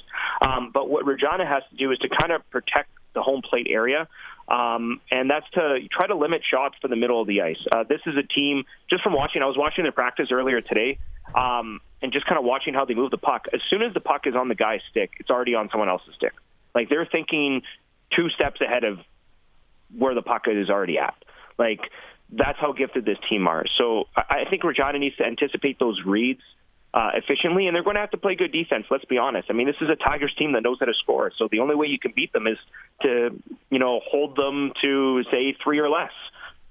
Yeah, when we talked to Brad on Wednesday, he kind of made it clear, and it's a good point. It's like, you can't play scared, and cautious is scared, and you're gonna have to play the game and try and get some mojo going. But I'm wondering, will the Pats try and kind of seize things up, maybe for the obviously blocking shots and collapsing and just not letting a lot of things get to the net. Just that greasy playoff hockey. Does this young Pats team, do they have that in them, do you think, Dante? Well, the one thing I will say is they'll be without Keats Fawcett, who took morning skate this morning, but it looks like after missing the final 2 games of the regular season, is not able to play in tonight's game, which is a huge loss for the team because he's such an important piece offensively. He led Regina with 30 goals this year. So maybe you're onto something as far as the style of game that they have to play. But you mentioned Brad's comments. I actually tuned into that interview and watched what he had to say. And the one thing that kind of stood out to me about Brad's comments, and I totally agree with him, is that when you get rid of the puck, you have to put it into places where you can retrieve it. You're not just getting rid of the puck and dumping it in just to give it back to their D, because that's not a recipe for success. If you get to center and dump the puck in and essentially just give it to them for them to break it out, well, they're going to have possession the majority of the game, and that's not a recipe for success. So you mentioned that greasy style, that style of hockey. I think they're going to have to be very physical. I think if they can get on their D, like if you look at the Florida Panthers, and I'm not saying the Pats have the type of players the Florida Panthers have, but if you look at, what Florida was able to do and what Paul Maurice kind of preached to their team, he wants their forwards to really get in on their D and hit them hard so that they have to think twice when they have to break out the puck. And I look at, some of the guys that are maybe on the 3rd and 4th line that are going to have to do that. And without a Keats Fawcett in the lineup, they're going to have to try to find different ways to produce offense because they're missing one of their top goal scorers. Yeah. Who steps up? Who needs to step up for this team? Maybe that's a little bit of a loaded question. No, I have the answer. It's got to be the older guys. It's got to be Caden Brown. I mean, he went the last 13 games of the season without a goal. He needs to step it up. He's got 26 career playoff games under his belt. I mean, this is a guy that has to produce. I mean, if the Pats want to have a chance in this series, he needs to be a leader on and off the ice. He needs to produce. To me, the most consistent offensive player, whether he produces or not over the course of the season, other than Maddox Schultz, has been Zach Lansard. He was the only player this year to play in all 68 games. So I'm looking to him as another player that can produce offensively as well. But, yeah, I mean, Caden Brown, he's 20 years old. This is his last kick at the can. He's been on some deep playoff runs with both Prince George and the Everett Silvertips. He's been there before. He's done it. Ephraim McNutt, although he's been really good, he had finished with 19 points over his last 17 games, has been there, done it. He's been to a conference final with Prince George when they lost to Portland. He has the most playoff experience on this team, just like Caden Brown does. So those are the 2 players that I look to. Now, in Ephraim's case, I think he's been amazing all year long, to be quite honest with you. He leads by example. He's awesome. But with Brown, kind of quieted down in the month of March, and he really needs, kind of needs to wipe the slate clean and really need to get back, like he was scoring, about, I'd say 5 weeks ago. Marek Shynkaruk, obviously, going to see a lot of rubber. He'll be key. Schlenker's actually not going to get the start in that tonight. It's going to be Taylor Tabashnik. Oh, wow. Yeah, that threw me for a curveball today. I was at morning skate, and I watched who was still on the ice at the end, and Tabashnik was the first one off the ice. And Shynkaruk and Drake Mooney, one of the Black Aces, were taking shots in practice. So the all signs point towards, based off what I saw at morning skate this morning, Barney, is Taylor Tabashnik getting the start. That is interesting. Maddox Schultz and Liam Pugh didn't make the trip there with the Pat Canadians? That is correct. Yeah, they're looking to potentially win the U18 championship tonight against the Moose Jaw Winmar Warriors. So obviously wishing them all the best.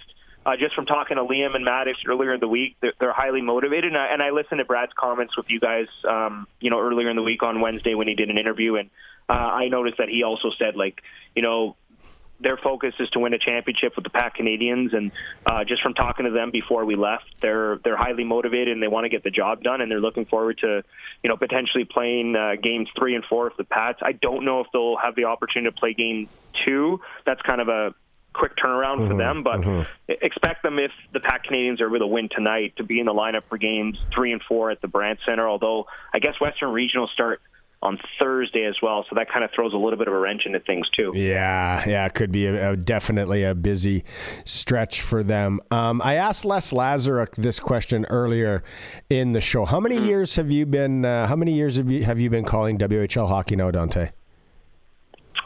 This is my 5th season, so I've essentially completed 5 regular seasons with the Pats. Okay, Willie Desjardins. As a general manager, head coach, Les has been obviously over 30 years in the league. Les thinks he could be for sure top 5, maybe top 3 all time in the Western Hockey League as far as doing the head coach, general manager position. Would you agree? Because what Willie's done there and having this team back to where they are again this year is something special for sure. Well, I look at my first season in the league with the Regina Pats. That was 21-22, and they won just 11 games. And the co-op place was kind of like a library. In fact, I remember, those first couple of years that I was here with the Regina Pats when Bedard was a part of the team, I remember going to co-op place, and it wasn't a fun game to call. It wasn't a fun rink to call games in. It wasn't a game that I looked forward to being a part of because, A, the Tigers weren't very good, and B, it was a library. There was no atmosphere at Co-op Place. Well, we're expected to have a sellout here at Co-op Place, and it's just so cool to see the community of Medicine Hat really support this team. In fact, me and a couple of the players were at Starbucks, and there were guys that had Tigers flags on their cars and walking around with Tigers jerseys, and people were even sitting down and talking about tonight's playoff game. So Willie Desjardins has a lot to do with that because he turned around this program after coming back from the NHL, and it took a little bit of time because if you look back to the 2019-20 season, they had Cole Sillinger, and then he went straight to the NHL, and they never had an opportunity to replenish their cupboards with potentially trading him away, and they had a really tough season finishing with just 11 wins. And then the year after, in 22-23, they really started to build towards a championship that they won in 24 and 25. And you look at his time in the NHL where he went, from Medicine Hat to coach the Vancouver Canucks with the Sedin Twins, and now he has the Ruck Twins. But if you look back to earlier with the Medicine Hat Tigers, he almost went back. He won in 2007. He won in 2003, 2004, I believe. So he already has 3 WHL championships and a handful of Memorial Cup appearances under his belt. So you're right. Les Lazaruk is totally correct. What other head coach and GM has been able to do both of those things? Yeah, it's unreal. Okay, and lastly, Dante, I just want to ask you around the league, what first-round playoff matchup intrigues you the most? To me, it's probably Brandon and Calgary in the Eastern Conference, to be quite honest with you. Brandon finished with 40 wins. Calgary finished with 38, so they're pretty close. Calgary had more extra time losses, which is why they finished just ahead of Brandon in the Eastern Conference standing. So that's kind of the most intriguing matchup in the Eastern Conference. It could go either way. I do think Edmonton defeats Saskatoon, although you never know. Saskatoon has really had some trouble scoring goals this year. Edmonton's a little bit more of a complete team. And then in the West, a matchup that really intrigues me, to be honest, is Kelowna Kamloops. I know Kelowna's hosting the Memorial Cup this year, but Kamloops is a really sneaky good team, and you just never know. And I know this could be kind of an underdog story, but the Portland Winterhawks against the Everett Silvertips, I mean, Portland was the underdog all playoffs long last year and the year before when they went to the league final against Moose Jaw. And that Portland team is pretty good. They've upset Everett before. They upset Everett last year in the playoffs. They went all the way to the conference final before losing to Spokane. So I think those are a couple of series that I'm kind of intrigued about. All right, Dante. Good one today. Have a great call tonight, and let's see how things shape up for the Pats in Medicine Hat. Appreciate your time. All right. Thanks, Barney. Thanks for having me. Playoffs are here in the Western Hockey League. You can hear the game right here on 620 CKRM, starting with the pregame show at 6:30, puck drop at 7 p.m. The Regina Pats, Medicine Hat Tiger. Wouldn't it be something, though? Said it earlier. I know it's probably chances are slim, but wouldn't it be something to knock off this giant in the Medicine Hat Tigers? It's interesting. Playoff hockey. It's awesome time. Pat's back at home next week under the orange top. It is the Sports Cage. We're on the home of the Regina Pats, 620 CKRM. All right. Well, there you heard it. Liam Pugh, Maddox Schultz not going to be in the lineup for the Regina Pats tonight as they open up their best of 7 Eastern Conference WHL playoff series. So no Pugh, no Schultz. Game time is 7 o'clock. You'll hear it here on 620 CKRM starting at 6:30. Also in the dub tonight, Red Deer takes on Prince Albert. Saskatoon is playing the Edmonton Oil Kings. Trumping all of that, though, today is Tiger Woods. And boy, he's in trouble again, as authorities say he showed signs of impairment and was arrested at the scene of a car crash in which he struck another vehicle and rolled his Land Rover. A sheriff on the scene says that Woods and the person in the other vehicle were not injured in the crash on Friday. Woods was able to crawl out of the passenger side of his Land Rover. The crash occurred just after 2 o'clock this afternoon, local time, and not far from where Tiger Woods calls home. Apparently, he did test negative at the scene as far as impairment went, but he would not provide a sample at the station, so that's why he is in a touch of trouble. We'll continue to monitor that for you here on the Sports Cage. Also, monitoring what's happening on the Pebbled Ice today. Big start for Canada's Matt Dunstone at the World Men's Curling Championship in Ogden, Utah. They took on Caria today and really turned the game around with a deuce in 8, stole 1 in 9, and then coasted to a 5-2 win over the South Koreans. They're back on the ice tonight at 7 o'clock when they will take on Italy. All right, back to hockey, and the Saskatchewan Junior Hockey League playoffs continue tonight. Yorkton is in Melville. Boy, this is going to be a must-win, if you will, for the Millionaires. If you heard yesterday's SJHL report with Benny Walchuk, if not, go to sportscage.com to do just that. But Benny was talking, this is a must-win game for the Millionaires. Game time is 7 o'clock. Of course, Yorkton leading that best of 7, 2-1. In the Prairie Junior Hockey League, the league final begins tonight. Saskatoon Wesley's are here in Regina to take on the Capitals. Puck hits the ice at 7:45. It's game 1 of the best of 7 series. Meantime, over in Moose Jaw, all eyes going to be on the Regina Pat Canadians and the Warriors. It is game number 4 of their best of 5. Regina leading the set 2-1. Each and every one of those 3 games have gone into overtime, so it is some spectacular hockey. A berth in the Westerns on the line. Both teams have qualified, but of course going through the front door as league champions would be a big bonus. And of course, the Regina Pat Canadians are defending their league title. In the National Hockey League, just 2 games tonight. Detroit is in Buffalo. The Rangers welcome Chicago. Well, they're just about to get underway at Rogers Center in Toronto. The Blue Jays taking on the Athletics. It's opening night tonight for the Jays. First pitch is coming up momentarily. The CFL Combine is on in Edmonton. 4 Saskatchewan athletes are taking part from the University of Saskatchewan. You've got defensive lineman Charlie Parks and offensive lineman Jack Warwick. From the University of Regina Rams, offensive lineman Ethan Graham and defensive back Carson Sombach. Charlie Parks tested well. The Regina native was the best time in the 40 for a defensive lineman at 4.87 seconds. Also was number 2 in the 3-cone at 7.30. He put up 15 in the bench press, and his vertical was just over 30, which was tied for 6. So good numbers from Charlie Parks there. You can see all 4 of their results at SportsCage.com. And Over in Moose Jaw, not just hockey tonight. They're talking basketball. And, of course, Hoopla is on. We'll begin with the 5A boys, the latest that we have from there and their scores. First, can tell you that earlier today, PA St. Mary defeated North Battleford 86-68. Well, the Regina Laboldis, boy, I tell you, what a sneaky win they pulled off with a 77-74 victory over Walter Murray from Saskatoon.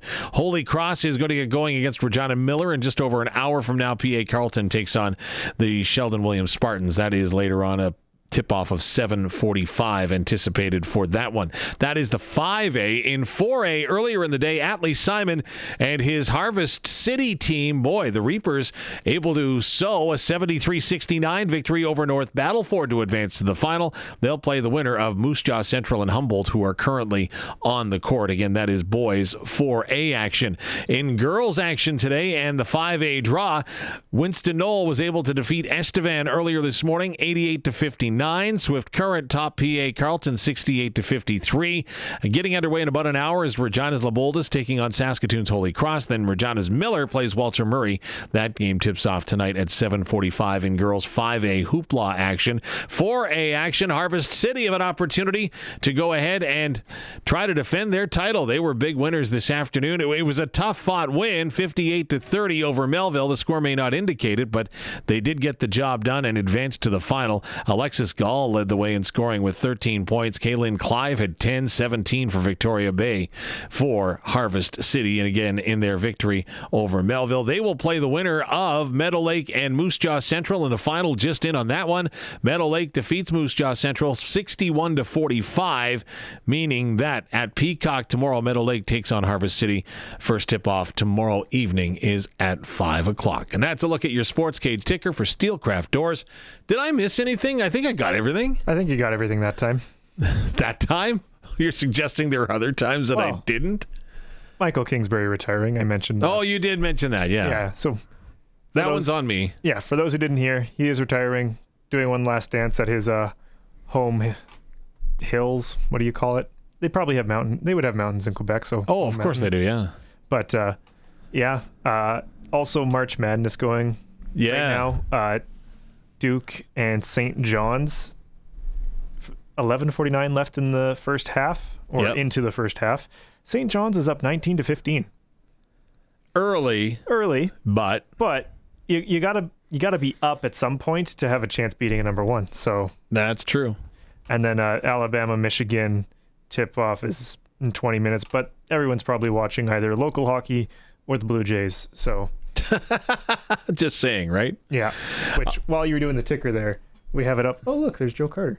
That's not Joe Carter. That's Vernon Wells. Sorry. And Jose Bautista. There we go. You know, that's one thing that the Toronto Blue Jays, I have to admit, over the last 4, maybe 5 years, like since the pandemic, they've really done a nice job of honoring their alumni. Mm-hmm. And it's pretty cool. And right now they've got 5 guys out there throwing out the first pitch. Davis Schneider was not one of the... There you go. Players for the Jays to receive that pitch. While you're doing your ticker there, I was just peeking over, keeping an eye on the festivities, and they were doing, you know how some of the NHL arenas will do a projection onto the ice for the introductions or whatever? Yeah. And they were doing that onto the field for 5 decades of Blue Jays players and stuff. So they were bringing up famous Blue Jays and stuff like that. But I was like, I'd never thought of doing that onto a ball diamond before, and I guess that's because most of them don't have roofs on them, so I never would have thought of that in the first place. But my follow-up thought to that was, who do you think booked the hotel for opening night? Because somebody in the playoff run was like, you know what? When's opening day going to be? Okay, I'm booking the hotel that weekend. I believe, and again, don't quote me, but I believe a room in the hotel with a field view, right? Because there are other rooms in the hotel where you don't see the field. For a field view, it was nearly $10,000 for something opening night. Like that. Yeah, that wouldn't surprise me. No, but again, I would love to go to opening day. But also, you talk about those on ice, on field projections. Mm-hmm. I would just simply for that fact love to go see Vegas. Because the show that they put on prior to puck drop each and every night apparently is fantastic. Mm-hmm. Best in the NHL from what I've been told. I wouldn't be surprised. Vegas is fairly well known for its theatrics. True. Right? So that wouldn't surprise me at all. Yeah. And while you're there, you might as well catch in a few other things, right? Like, I don't have the finances to go check out the Sphere, but I'm very curious what it looks like inside, you know? Yeah. So... Well, Vegas is rumored to be in line for an NBA expansion franchise. Vegas and Seattle, of course. I couldn't believe it. The Supersonics left Seattle 20 years ago. I had no idea it was that long ago. There you go. Yeah, and I feel like whatever team goes to Seattle, I feel like they have to be the Supersonics, right? Mm-hmm. But I wonder if OKC still owns the rights to that name, a la the fight between the Tennessee Titans and the Houston Texans. Yes. So I don't know enough on that, but I wonder if that's the case. And if that is the case, that would be really unfortunate, because when you get a chance to resurrect a team like the Winnipeg Jets. Absolutely. That's exactly where I was thinking right there. Yeah, and it's so easy just to buy back old fans then, right? Mm-hmm. And to kind of pick up where you left off, it feels like. You notice Vancouver wasn't mentioned in expansion talks. Yeah. Did you ever see that on Netflix? There was a documentary on Netflix about the Vancouver Grizzlies and just how it was not run well from day one. I haven't seen the documentary. I'm interested to see it because I appreciate basketball. Yeah. But yeah, I would say I'm not surprised at that, and I think I would love for it to come back, but again, if it's not the Vancouver Grizzlies, which it's not going to be. No, it would not be. Because there's the Memphis Grizzlies. Yeah. So, yeah. What also, speaking of documentaries, if you're looking for something this weekend, right, and again, there's so much sports on this weekend, I'm sure you'll find something very easily. Mm-hmm. If you're looking for something, though, the Montreal Expos documentary, loved that one. And again, so much behind the scenes as to what happened there, and it's interesting whether or not you're going to vilify the owners or not. And again, I know I won't see it in my lifetime, but it would be pretty cool to see the Montreal Expos back in MLB. It would be. I think a lot has to go right in Montreal before you can even start entertaining that. Yeah, very true. All right, that's going to put a bow on it, essentially, as we're going to hear from Farhan, Lalji, and Barney Shynkaruk. Of course, the CFL Combine is on in Edmonton. We will join Farhan there. If you missed any of our guests tonight, of course, Dante to Caria, who you'll hear on the radio starting at 6:30 with Regina Pats Hockey here on 620 CKRM. Thanks to him, we had Eric Francis earlier today. And, of course, we did some sprinkles and heard from Les Lazaruk, too, the voice of the Saskatoon Blades. All nicely packaged together on a Friday. If you missed a moment of it, go to sportscage.com and check it out. Barney and Farhan are coming up next. This is the SportsCage, streaming at sportscage.com and, of course, on 620 CKRM.